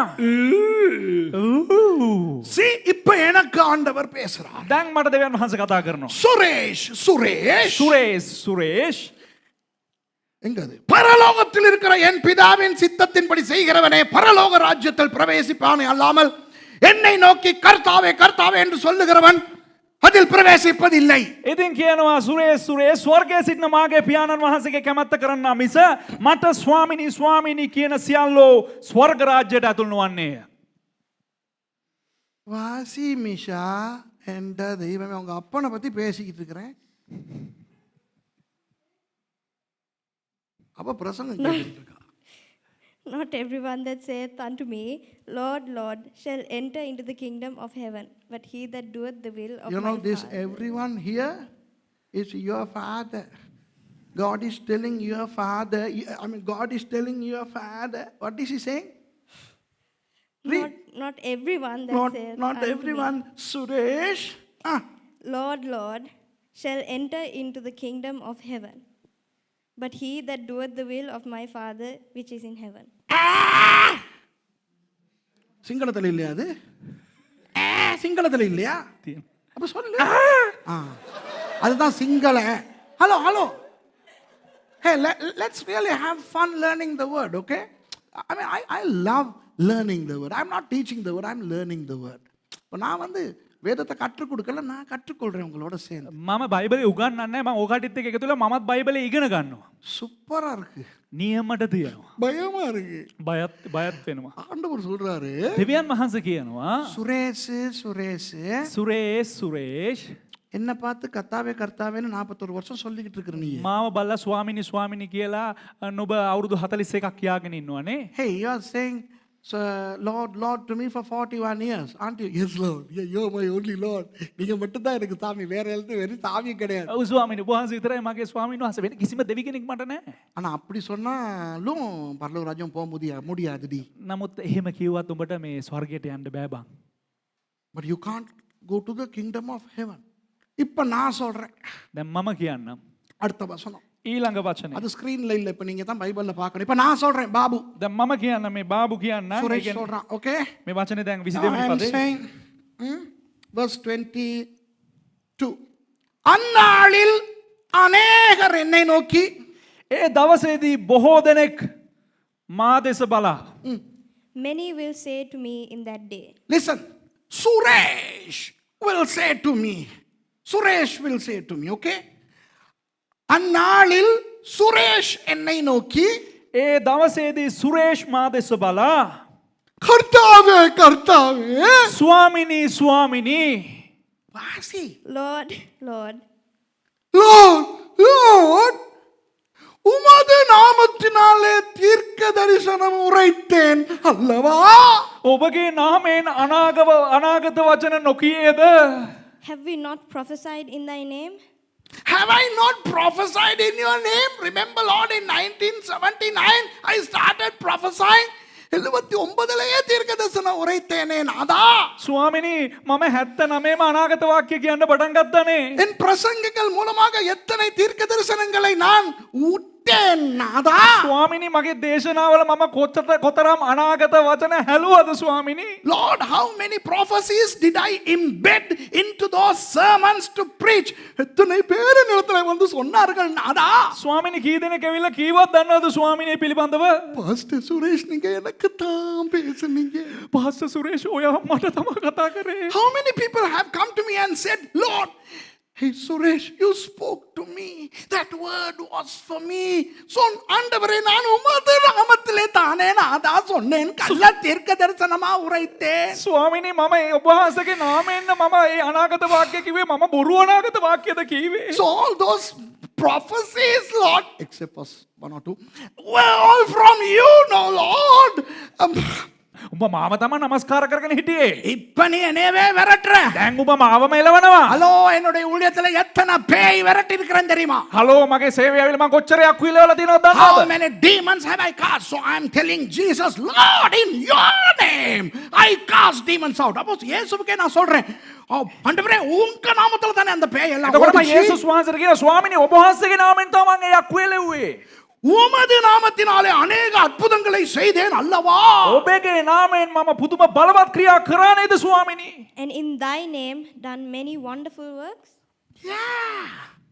Wonderful works. எவ்வளவு வேலை செஞ்சிருக்கிறோம். කෙතරම් දේවල් කරලා තියෙනවද? எத்தனை சபைகள் தொடங்கி இருக்கிறோம். කෙතරම් සභාවන් ස්ථාපිත කරලා තියෙනවද? எத்தனை ஊழியக்காரங்களை எழுப்பி இருக்கிறோம். කෙතරම් සේවකයන් නැගිටවලා තියෙනවද? How many churches have we founded? How many people have we brought into the kingdom? How many wonderful testimonies are there? Oh my gosh. எவ்வளவு சாட்சி இருக்கு. இதெல்லாம் நான் இயேசுவுக்கு சொல்லுவேன். කෙතරම් සාක්ෂි තිබුණාද? කෙතරම් දේවල් කියනවා. මේ ඔක්කොම යේසුස් වහන්සේට කියන්න. அதற்கு அவர் எனக்கு பதில் கொடுக்கிறார். ඒකට උන්වහන්සේ මට පිළිතුරු දෙනවා. சுரேஷ் அப்படின்னு சொல்லிட்டு நாங்க தொடங்கிட்டு வாசிக்கணும். ஓகே? සුරේෂ් කියලා පටන්ගෙන අපිට එහෙම කියන්න පුළුවන්. So Jesus is responding to me by starting to say Suresh. So it doesn't matter, it's your dad's name, but you start with Suresh. Okay? Suresh, அப்பொழுது நான் சுரேஷ், ஒரு காலம் உன்னை நான் அறியவில்லை. அக்கிரம செய்கைக்காரனே என்னை விட்டு அகன்று போ என்று சுரேஷுக்கு சொல்லுவேன். එවිට මම සුරේෂ් කිසි කලකත් නුබලා නොහැඳින්නේ නෙමෙයි. අධර්මිෂ්ඨකම් කරන්නෙනි. මා කෙරෙන් අහක් හොයන්නයි ඔවුන්ට කියන්නෙමි. And then will I profess unto them, Suresh, I never knew you. Depart from me, ye that work iniquity. You never knew me. ඔබ මාව දන්නේ නැහැ. உட்காரு. நிக்க கூட முடியாத அளவுக்கு வேதனை வரணும். හිට ගන්න බැරි වෙන තරමට වේදනාව விளங்குதா? වෙනවා. What? You knew me not, Jesus? என்ன உங்களுக்கு தெரியாதா இயேசுவே? ස්වාමිනේ ඔබට මාව දන්නේ නැද්ද? இங்கடி அந்த மினிஸ்ட்ரி லைசன்ஸ். කෝර මිනිස්සු ලයිසන් එක. பாருங்க நாதா. ස්වාමිනේ බලන්න ස්වාමිනේ. ரெவரண்ட் சுரேஷ் ராமச்சந்திரன் தெரியாது? රෙවරන්ඩ් සුරේෂ් රාමචන්ද්‍රනව දන්නේ නැද්ද? Lord, where's that stupid identity card? Get it? Look at this. FFCSL says I am Reverend Suresh Ramachandran. FFCSL card சொல்லுது நான் ரெவரண்டா அபிஷேகிக்கப்பட்ட போது. FFCL එකේ කාඩ් එක කියනවා මම දේවකැතිලු ආලේපලත් පූජක කියලා කියනවා. ஐயோ, யாராவது ஓடி போயிட்டு ஆபீஸ்ல இருந்து அந்த செவத்துல மாட்டி இருக்கிறதெல்லாம் கலட்டி கொண்டாங்களே. අයෝ කවුරු හරි දුවලා ගිහලා අර ඔෆිස් එකේ අර කාර්යාලේ අර බිත්තිවල එල්ලලා තියෙන ඔක්කොම ගේන්නකෝ. Can somebody run to my office and remove all those things from my office and bring? Jesus has gone berserk. இயேசு ஆனவருக்கு என்னமோ அப்செட் ஆயிருச்சு. යේසුස් වහන්සේට මොකක්ද අප්සෙට් වෙලා? என்னைய தெரியலங்கற. මාව දන්නේ නැහැ කියනවා. பைத்தியமா? පිස්සුද? பிசாசுக்கே என்னைய தெரியும். මේ යකාටම මාව Even the දන්නේ. devil knows me. All the people know. I mean, how many people know me? I have 41 plus subscribers on YouTube. They all know me. 41,000க்கு மேல subscribers YouTubeல இருக்காங்க. எல்லாருக்கும் என்னைய தெரியும். 41,000ක් ඇවිල්ලා දෙනා මගේ YouTube එකේ subscribers ඉන්න ඔක්කොමලා මාව දන්නවා. உனக்கு என்ன தெரியுமா தெரியாதா? ඔබට මාව දන්නවද නැද්ද? தெரியுமா தெரியாதா? මාව දන්නවද නැද්ද? ஹலோ, வீடியோல பாக்குறவங்க என்ன தெரியுமா தெரியாதா? වීඩියෝ එක බලන අය මාව දන්නවද නැද්ද? Do you know me or not? Come on. This is very unfair. Mount Carmel Ministry senior pastor. தெரியாதா? මවුන්ට් කාමල් මිනිස්ට්‍රීස් එකේ ඇවිල්ලා ප්‍රධාන පූජකයා දන්නේ නැද්ද? Don't you know Mount Carmel Theological College principal? Come on, don't you know? I mean, hey, people know me. Jesus, ask them. இயேசுவே அவங்க கிட்ட கேளுங்க. යේසුස් වහන්සේ ඔවුන්ගේ ගහන්න මිනිස්සු දන්නවා මං ගැන. எத்தனை காளி மாரி கர்மாரி மகசோனா சீரியாக்கா அருமு எத்தனை பேய் வரட்டுங்க அவங்க எல்லாம் கேளுங்களாதா. ස්වාමීනි කී දෙනෙක් යක්කෝ එල්ල දෙනවද? අර මහසෝනා අර කුම්බාණ්ඩයා මේ කුම්බාණ්ඩයා අර පෙරේතයා අය ඔක්කොම එල්ල දෙන උන්ගේ ගහන්න ස්වාමීනි. Ask those demons that I have cast through the 41 years of my Christianity. Ask. What is this, Lord? இயேசு என்ன சொல்றாரு? යේසුස් වහන්සේ මොනවද කියන්නේ?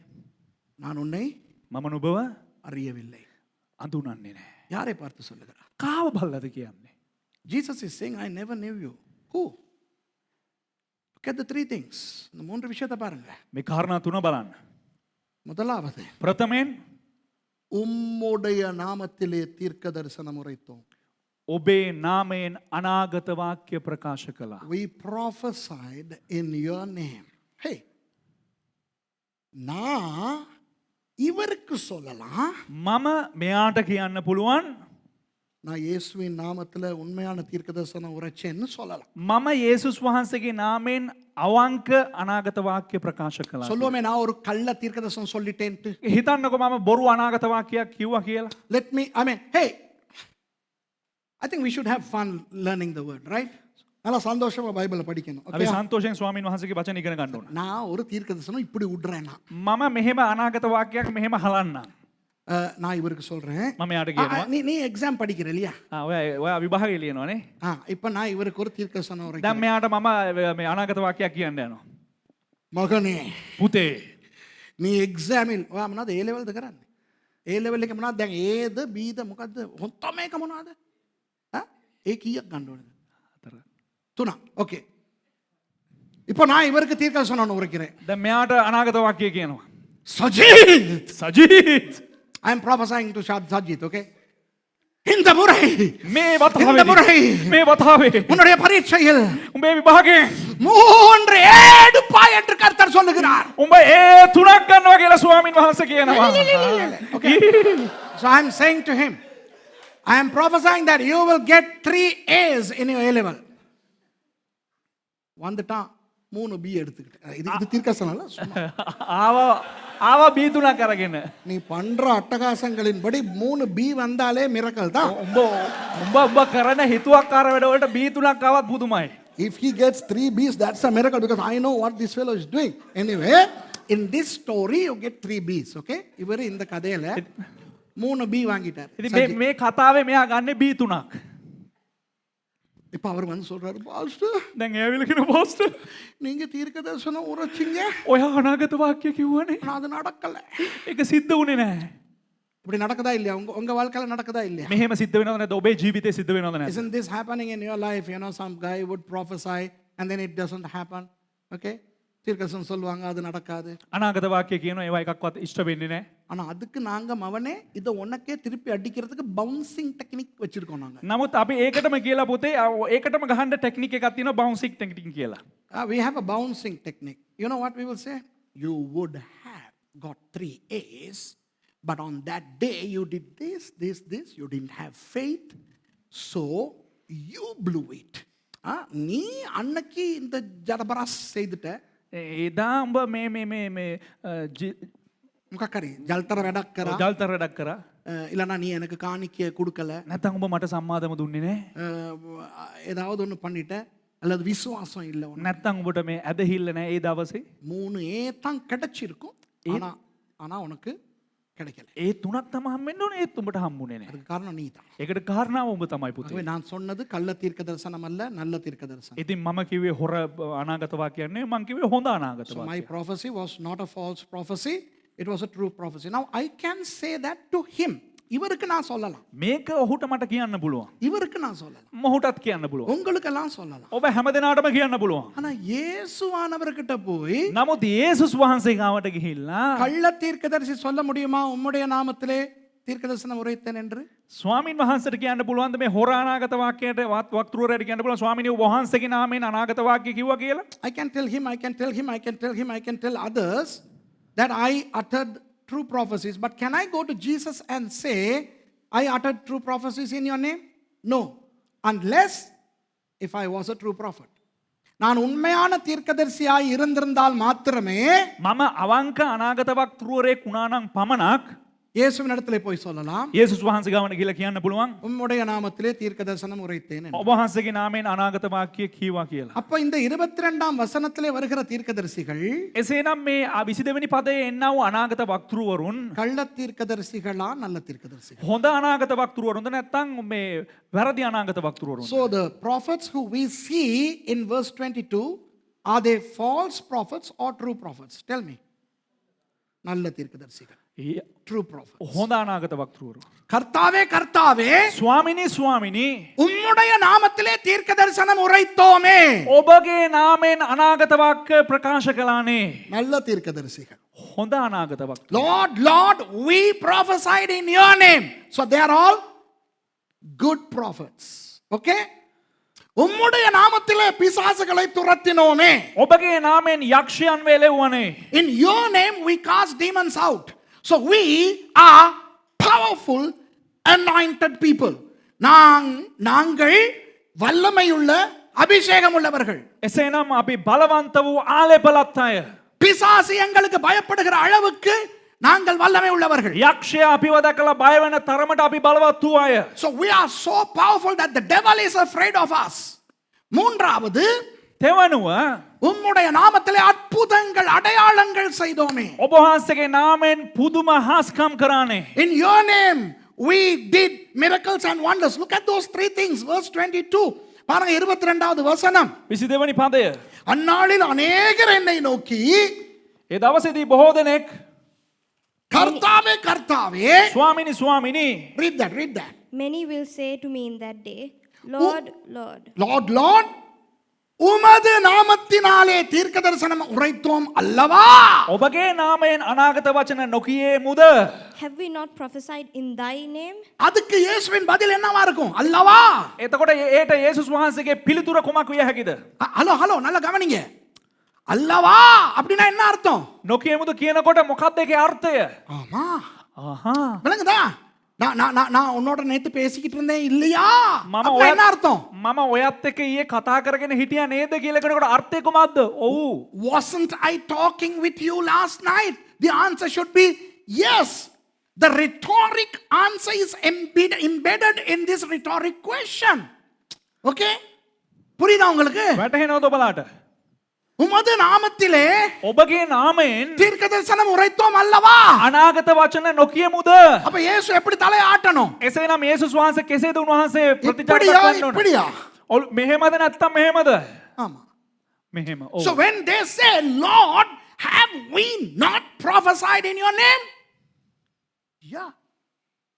அடுத்து பாருங்க. මීළඟ එක බලන්න.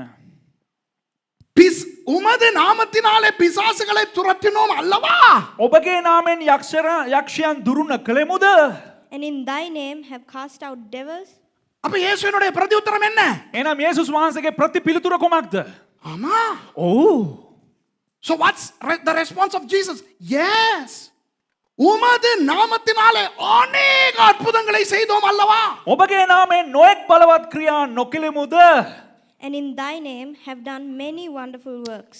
கொஞ்சம் அற்புதம் இல்ல. පොඩ්ඩක් මේ හාස්කම් නෙවෙයි. Not a few miracles. How many? Read. Many what? Wonderful works.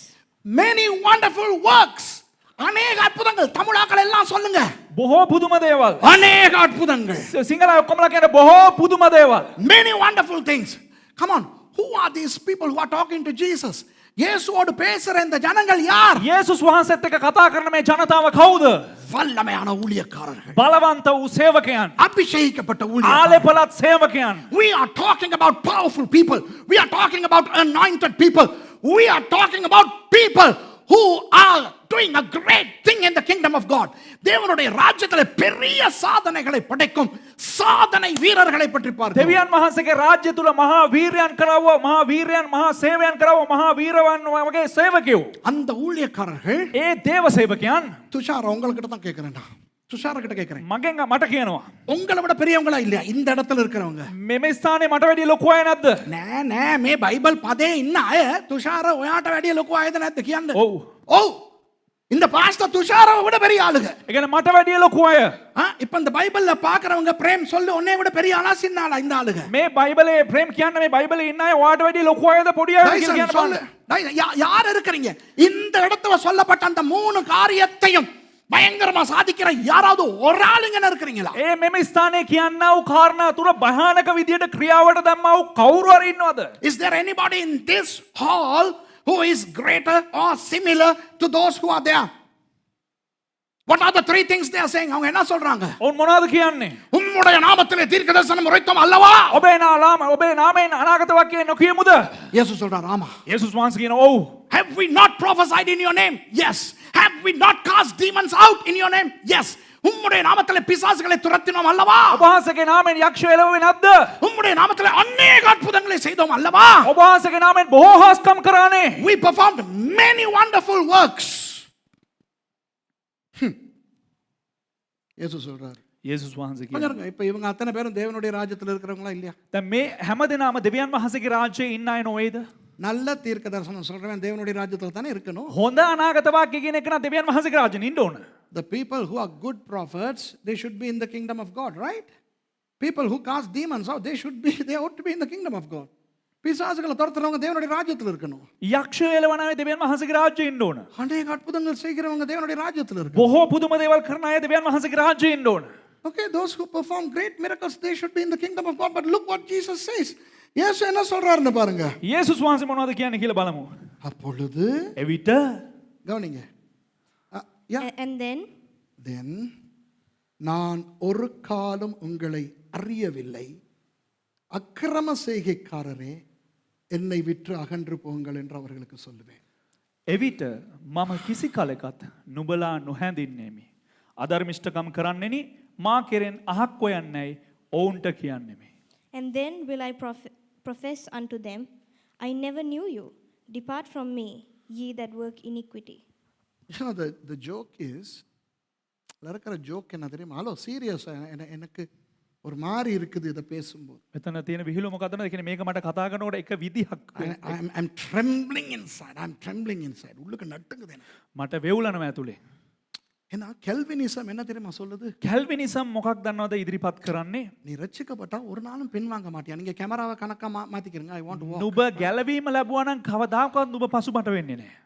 Calvinism teaches that if you are saved, you are never going to lose your salvation. Christians are now becoming comfortable with the false teaching of eternal security. And therefore the fear of the Lord is diminishing from Christendom. ஒரு போலியான ஒரு நம்பிக்கை. ව්‍යාජ වූ විශ්වාසයක්. நீ ரட்சிக்கப்பட்டுட்டல்ல, නුඹ ගැලවීම ලබවන්නේ. உனக்கு வரங்கள் வருதுல்ல, ඔබට දීමනා පැමිණෙනවනේ. கர்த்தர் உன்னை பயன்படுத்துறாருல்ல, ස්වාමීන් වහන්සේ ඔබ පාවිච්චි කරනවනේ. அதனால நீ எப்படியுமே பரலோகத்துக்கு போயிருவ. ඒ නිසා නුඹ කොහොම හරි ස්වර්ගයට යයි. அதனால நீ எப்படி வேணாலும் வாழு. ඒ නිසා නුඹ කෙසේ හරි ජීවත් වෙන්න. சும்மா மனம் திரும்பி இருக்காத. නිකම් පසුතැවිලි වෙලා ඉන්න එපා.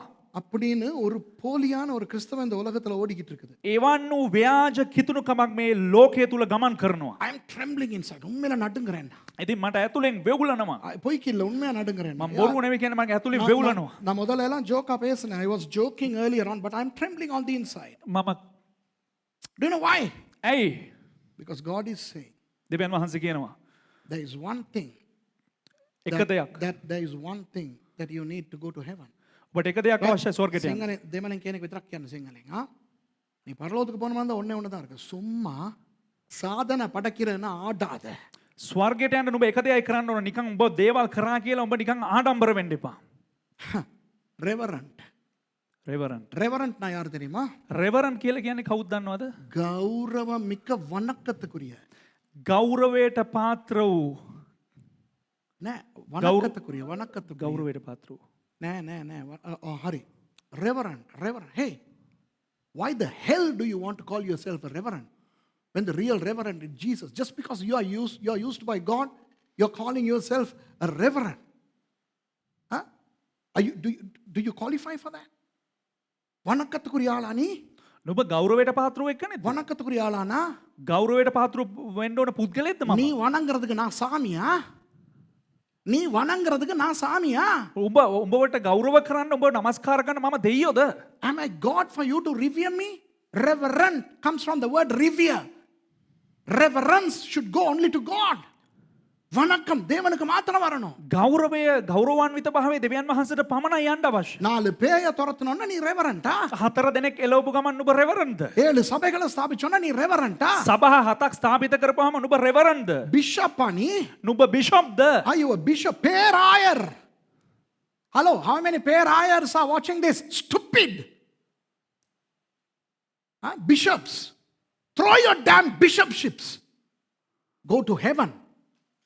தூக்கி வீசு உன்னுடைய பேராயர் கோலையும் தொப்பியும் தூக்கி வீசு. විසිකරපන් උඹ ඔය බිෂොප්කම ඔය දාන් ඉන්න තොප්පියයි ඔය මේ සරටේ අනල විසිකරපන්.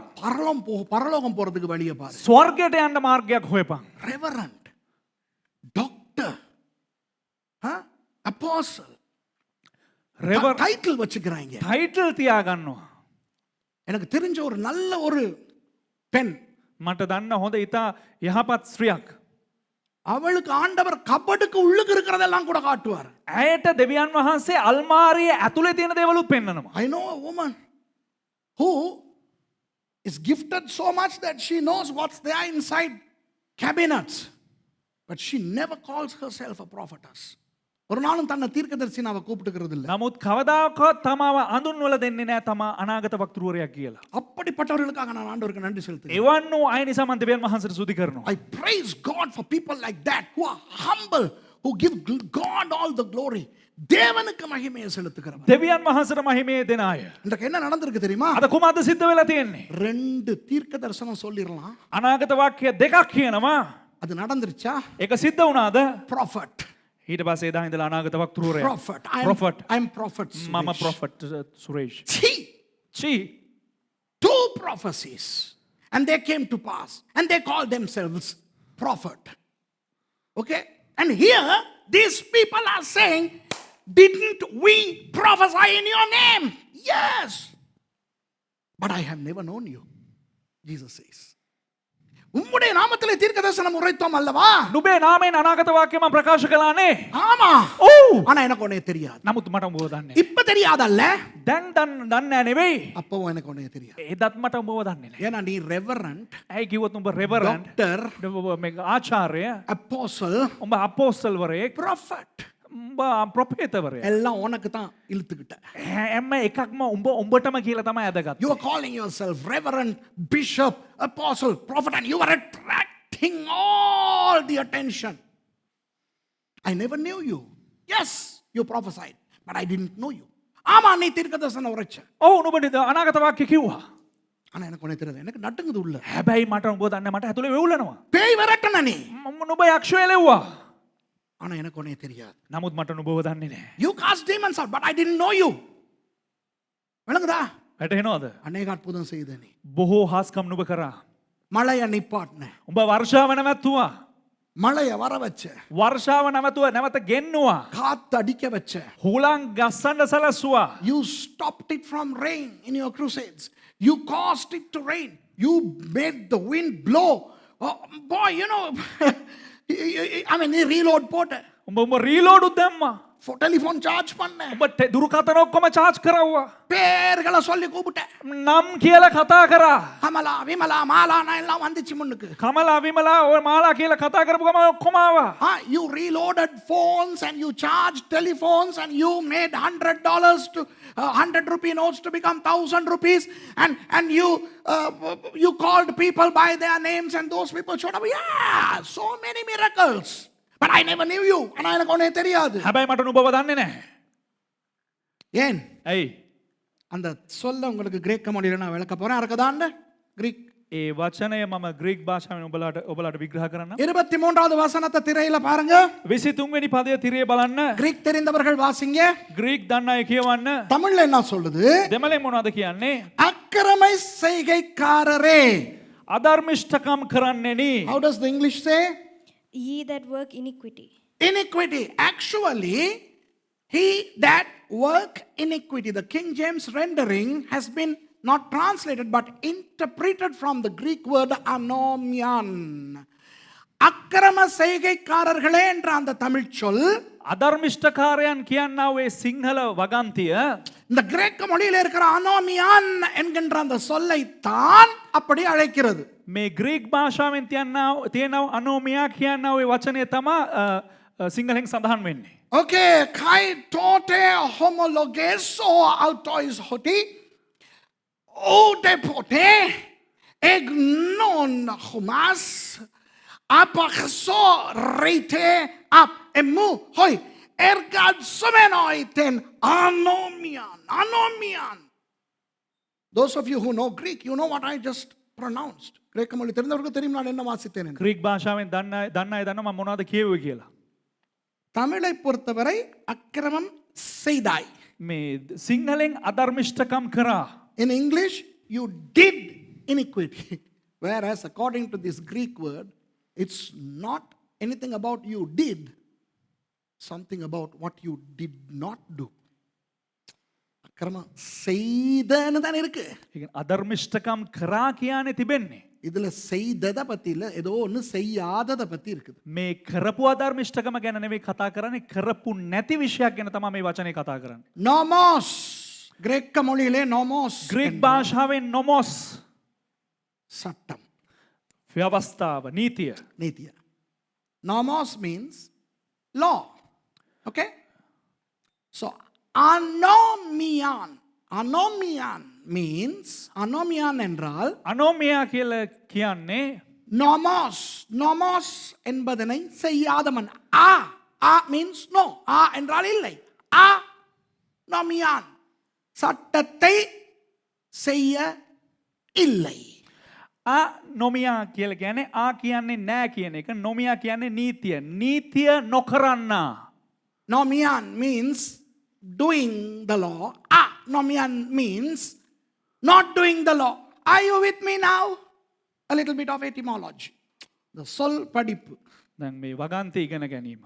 அக்கிரமம் செய்யறதுன்னா நீங்க வாசிக்கும் போது என்ன நினைப்பீங்க? අධර්මිෂ්ඨකම් කරන්නා කියලා කියනකොට ඔබ කියවපු ගමන් මොකද්ද හිතන්නේ? பொய் சொல்றோம், களவெடுக்கிறோம், சினிமா பார்க்குறோம், சண்டை பிடிக்கிறோம், ஊத்த பேச்சு பேசுறோம் அப்படின்ட்டு ஏதோ நாங்க செய்யறத பத்தி தானே உங்களுக்கு மண்டைக்கு வரும். බොරු කියනවා, හොරකම් කරනවා, අරග කරනවා, මේක කරනවා කියලා මේ ලෝකේ අපි පව් කියලා අර හිතන වැරදි ගන්නේ අපි හිතන්නේ. When you read it in English, the rendering says you do iniquity, so you will remember, okay, stealing, lying, committing adultery, I mean all those things that you do. Whereas Jesus is not interested in what you do. Here, in this verse.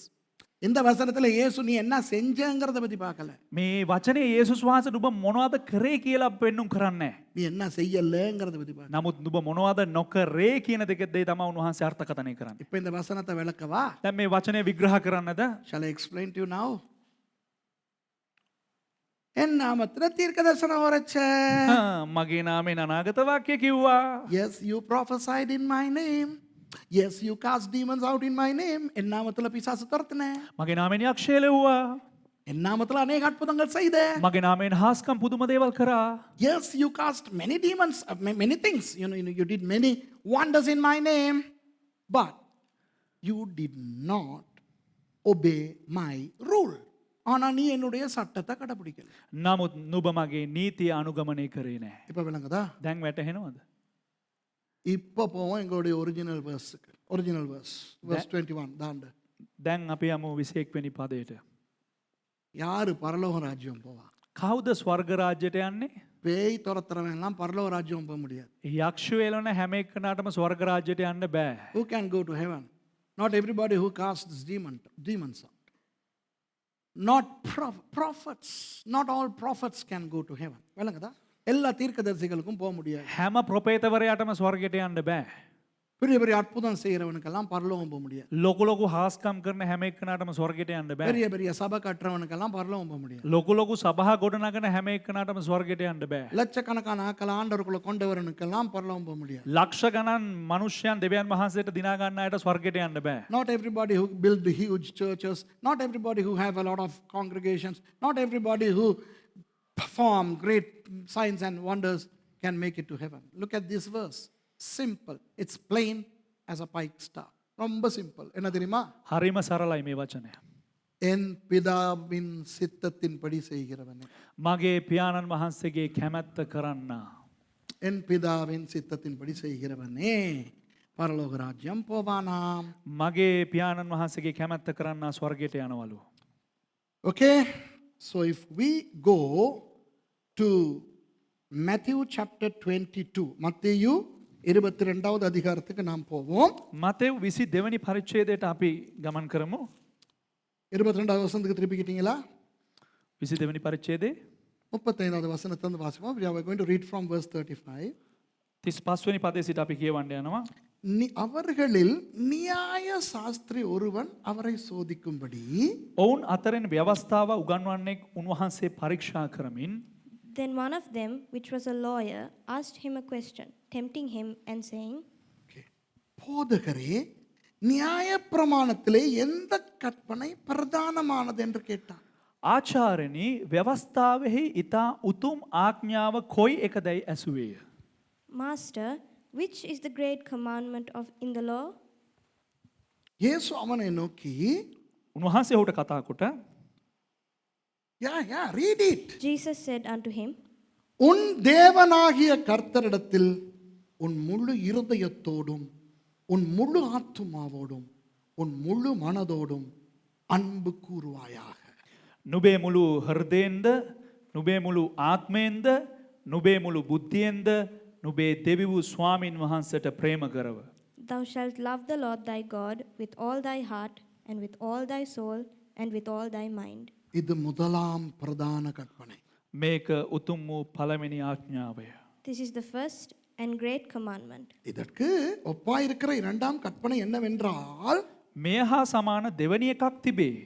And the second is like unto it, உன்னிடத்தில் நீ அன்பு கூறுவது போல பிறனிடத்திலும் அன்பு கூறுவாயா. එනම් නුබට මෙන් නුබේ අසල්වාසයාට ප්‍රේම කරව යනුයි.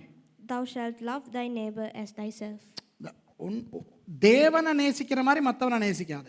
දෙවියන් වහන්සේට ප්‍රේම කරනවා වගේ අනිත් එක්කනට ප්‍රේම කරන්න එපා. You don't have to love others the way you love God, but you love others the way you love yourself. நீ உன்னை நேசிக்கிற மாதிரி மற்றவங்களை நேசி. அது வேற, சிம்பிள். නුබට ප්‍රේම කරනවා වගේ අනිත් අයට ප්‍රේම කරන එක. ඒක සරලයි. ஆனால் இயேசுவானவருடைய சித்தம் என்ன தெரியுமா? නමුත් යේසුස් වහන්සේගේ සිතුවිල්ල කුමක් දන්නවද? பிதாவினுடைய சித்தம் என்ன தெரியுமா? පියාණන් වහන්සේගේ කැමැත්ත කුමක් දන්නවද? Do you know the will of Jesus and the will of the Father? உன் தேவனாகிய கர்த்தரிடத்தில் முழு இருதயத்தோடும் முழு ஆத்மாவோடும் முழு மனதோடும் அன்பு கூறு. උන්වහන්සේගේ කැමැත්ත නුබේ දෙව් ස්වාමීන් නුබේ මුළු හෘදයෙන් නුබේ මුළු ආත්මයෙන්ද නුබේ මුළු බුද්ධියෙන්ද නුබේ දෙව් ස්වාමීන් වහන්සේට ප්‍රේම කරව. Thou shalt love the Lord thy God with all thy heart and with all thy soul and with all thy mind. ஆண்டவரை வெறித்தனமாக அன்பு கூற வேண்டும். දෙවියන් වහන්සේව ඊටාම ජ්වලිතකමින් මහා ආශාවෙන් ප්‍රේම කරන්න ඕන. You have to love God crazy. முழு இருதயத்தோடு, සම්පූර්ණ හදවතින්, full heart. உங்க இருதயத்துக்குள்ள வேற யாரும் இருக்க முடியாது. ඔබේ හදවත තුල වෙන කිසිම කෙනෙක් ඉන්න බෑ. You can't have anybody else in your heart if you are to love God with your whole heart. You can't have a girl in your heart and love God with your heart. உங்க இருதயத்துல ஒரு பொம்பளை புள்ளைய வச்சுக்கிட்டு நீங்க ஆண்டவருக்கு முழு இருதயத்தோட நேசிக்க முடியாது. ඔබේ හදවත තුල ගැහණු ළමෙක් තබාගෙන ඔබට මුළු හදවතින්ම දෙවියන් වහන්සේට ප්‍රේම කරන්න බෑ. Girls, உங்க இருதயத்துல ஒரு ஆம்பளைய வச்சுக்கிட்டு நீங்க ஆண்டவருக்கு முழு இருதயத்தோட அன்பு கூற முடியாது. ගැහණු ළමයිට ඔබගේ හදවතේ එක පිරිමි ළමෙක් තබාගෙන ඔබගේ මුළු හදවතින් දෙවියන් වහන්සේට ප්‍රේම කරන්න බෑ. Girls, you can't have a guy in your heart and love God wholeheartedly. Your heart needs to be empty but full of God. உங்களுடைய இருதயம் வெறுமையாய் ஆனால் ஆண்டவரால் நிறைந்திருக்க வேண்டும். ඔබේ හදවත හිස් වෙලා එය මුළුමනින්ම දෙවියන් වහන්සේගෙන් පිරී තිබිය යුතුයි. முழு ஆத்துமாவோடும். මුළු ආත්මයෙන්. With all thy soul. Soul. A soul consists of the mind, will and emotions. Mind, will and emotion. சிந்தை, சித்தம், உணர்ச்சி. සිතුවිල්ල හැඟීම් සිතුවිල්ල හැඟීම් කැමැත්ත. சிந்தை සිතුවිල්ල ஆண்டவரால நிறைஞ்சிருக்கணும். දෙවියන් වහන්සේගෙන් පිරලා තියෙන්න ඕන. ஆண்டவருக்கு விருப்பமா நான் இந்த வேலையை செய்யறது. දෙවියන් වහන්සේට කැමතිද මම මේ දේ කරනවට? ஆண்டவருக்கு விருப்பமா நான் இதை படிக்கிறது. දෙවියන් වහන්සේට කැමතිද මම මේ දේ ඉගෙන ගන්නවට? Does God love me? Does God like me doing this. You know, I have to love God in my mind and in my will.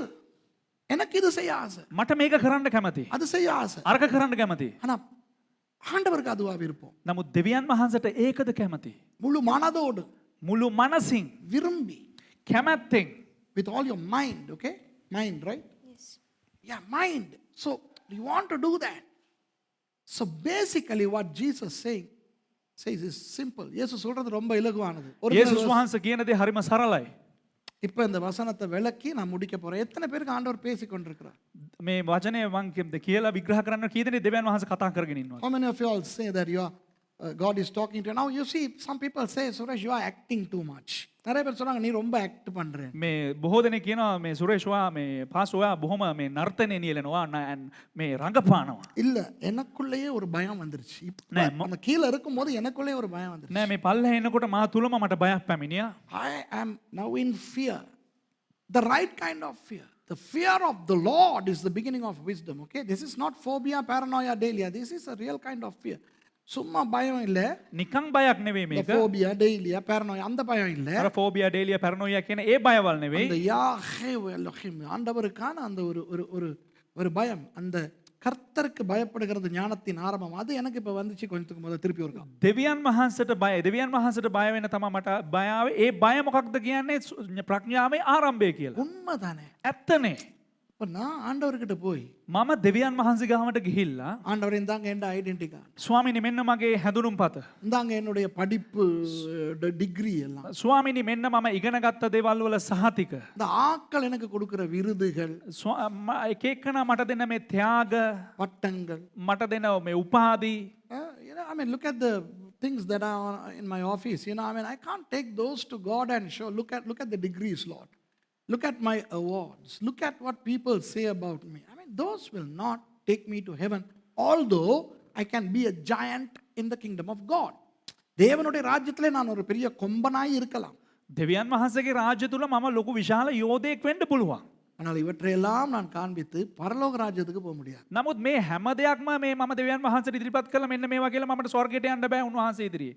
அந்நாளில், ඒ දවසේදී அந்நாளில் என்றால் எந்த நாள்?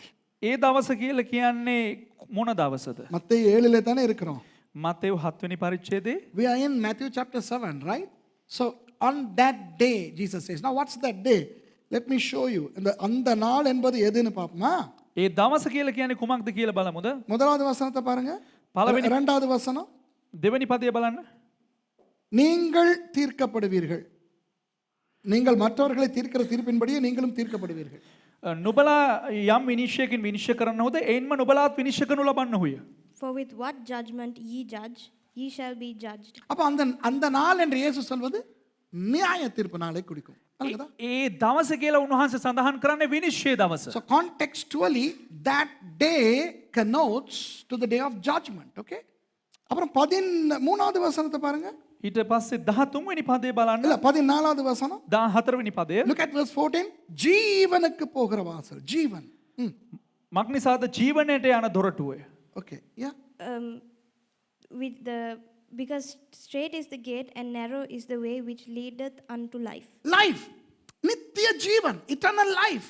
සදාකාලීන ජීවනය. அப்ப அந்த நாள் என்று இயேசுவானவர் மத்தேயு 7:21 குறிப்பிடுவது ඒ දවස කියලා මතෙව් 7 වෙනි පරිච්ඡේදයේ 21 වෙනි පදේ යේසුස් වහන්සේ සඳහන් කරන්නේ நியாய தீர்ப்பு நாள், நித்திய ஜீவனாகிய பரலோக ராஜ்யத்துக்குள் போகிற நாள். විනිශ්චය දවස තමා සදාකාලීන ජීවිතයට ඇතුල් වෙන්නා වූ දවස. So contextually speaking, that day pertains to the day of judgment, subsequent to which comes the eternal life, the kingdom of heaven. ஆகவே அன்பானவர்களே, இந்த செய்தியை நான் முடிக்கும் பொழுது இந்த வார்த்தைகளோடு முடிக்கிறேன். එම නිසා ප්‍රේමවන්තයනි මම මේ පණිවිඩය හමාර කරන විට මේ වගන්තිත් සමග මම හමාර කරන්න කැමති So වෙනවා. let me conclude this message with this short synopsis of what we heard today. We are all in the kingdom of God. தேவனுடைய ராஜ்யத்திலே நாம் எல்லாம் இருக்கிறோம். දෙවියන් වහන්සේගේ රාජ්‍ය අපි සියලු දෙනාම සිටිනවා. தேவனுடைய ராஜ்யத்திலே பெரிய பெரிய சாதனைகளை படைக்கிறோம். දෙවියන් වහන්සේගේ රාජ්‍ය තුල අපි බොහෝ කාරණා කරනවා. We are achieving many things in the kingdom of God. Hey brothers and sisters, You are winning souls. சகோதர சகோதரிகளை ஆத்துமாதாயம் செய்கிறீர்கள். සහෝදර සහෝදරනේ ඔබලා ආත්ම දිනාගෙන තිබෙනවා. பணம் கொட்டி ஊழியம் செய்கிறீர்கள். ඔබ මුදල් වියදම් කරලා සේවය You කරනවා. are pouring your finances and you are doing the ministry.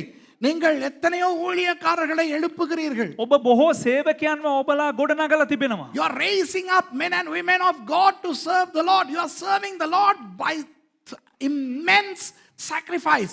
பயங்கர இழப்புகளோடு தியாகங்களோடு ஊழியம் செய்கிறீர்கள். බොහෝ ත්‍යාගවන්තකමින් කැපවීම් තුලින් දෙවියන් වහන්සේට සේවය කරනවා. பல மணி நேரம் முழங்காலிலே இருந்து ஜெபிக்கிறீர்கள். බොහෝ පැය ගණන් ඔබ දන හිසින් ඔබ යාඥාවේ ගත කරනවා. Hours and hours you are praying on your knees and you are fasting like nothing. பயங்கரமாய் உபவாசம் இருக்கிறீர்கள். භයානක ලෙස ඔබ निराහාරයෙන් සිටිනවා.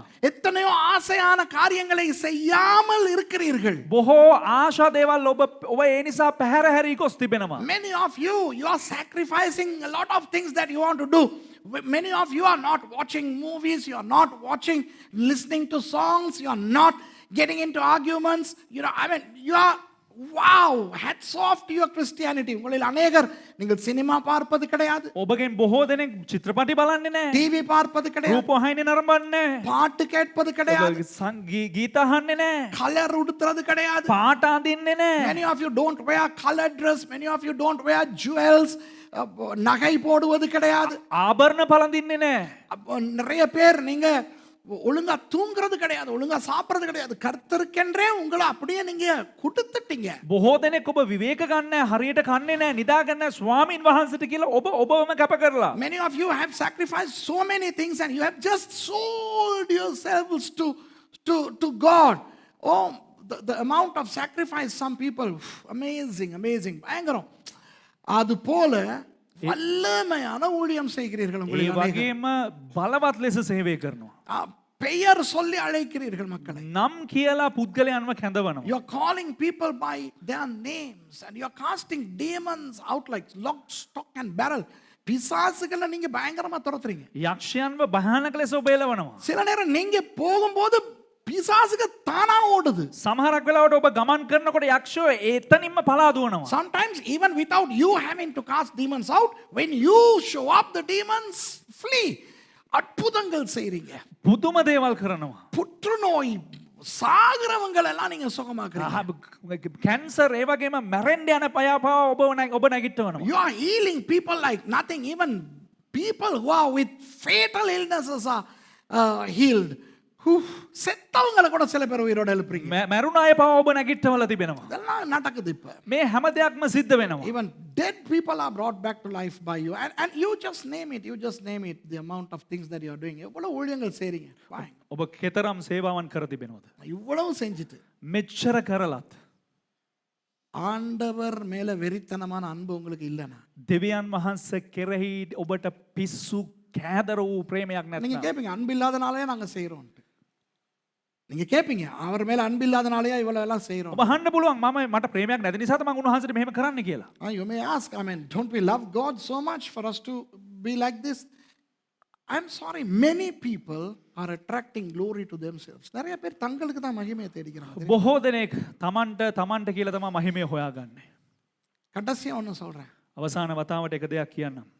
இந்த தங்கள தீர்க்கதரிசிகள், ரெவரண்ட், பிஷப் அப்படி இப்படின்னு பாராட்டிக்கிட்டு கிடக்கிறவங்களுக்கு சொல்றேன். තමාව පාරට්ටු කරගන්නවා බිෂෝප්ලා, දේවගැතිවරු, ඒ වගේම ප්‍රොපේතවරුන් කියලා. ඒ අයට මං කියන්නම්. ஆண்டவர் மேல உண்மையான அன்பு இருந்தா நீங்க உங்களுக்கு இந்த பட்டங்கள் எல்லாம் கொடுத்துக்கிருவீங்களா? දෙවියන් වහන්සේට ඔබ ඇත්තටම ආදරේ නම් මේ තනතුරු තානාන්තර මේ නම් ඔබට කියලා ඔබ ගයිද? If you love God crazy, would you address yourself as reverend, doctor, professor, all that kind of stuff? Those are all worldly titles. ஆண்டவர் மேல அன்பு இருந்தா நீங்க இதை செய்வீங்களா? දෙවියන් වහන්සේට කෙරෙහි ප්‍රේමය තිබ්බනම් ඔබ මේ දේ කරයිද? இதை குறித்து நீங்க என்னோட சேலஞ்ச் பண்ணணுமா இருந்தா தனிப்பட்ட ரீதியா பப்ளிக்கா இல்லாம வாங்க சேலஞ்ச் பண்ணுங்க. ඔබට මේකට මට අභියෝග කරන්න ඕන නම් පොදුවේ නැතුව එන්න පෞද්ගලිකව අපි අභියෝග කරලා බලමු. வணங்குதா? වැටහෙනවද? ஆண்டவர் மேல அன்பு வைங்க. දෙවියන් වහන්සේ කෙරෙහි ප්‍රේමය තියන්න. தாழ்த்துங்க உங்களை. ඔබව යටහත් කරන්න. Humble yourself. Love God crazy. Don't go by performances. Okay? உங்கள் மூலமா நடக்கிற விஷயங்களை வச்சு நீங்கள் பரலோகம் போவீங்கன்னு நினைக்காதீங்க. ඔබ වටා සිද්ධ වෙන දේවල් තියලා ස්වර්ගයට යනවා කියලා හිතන්න එපා. எல்லாரும் எழும்பி இருப்போமா? අපි නැගී සිටිමුද?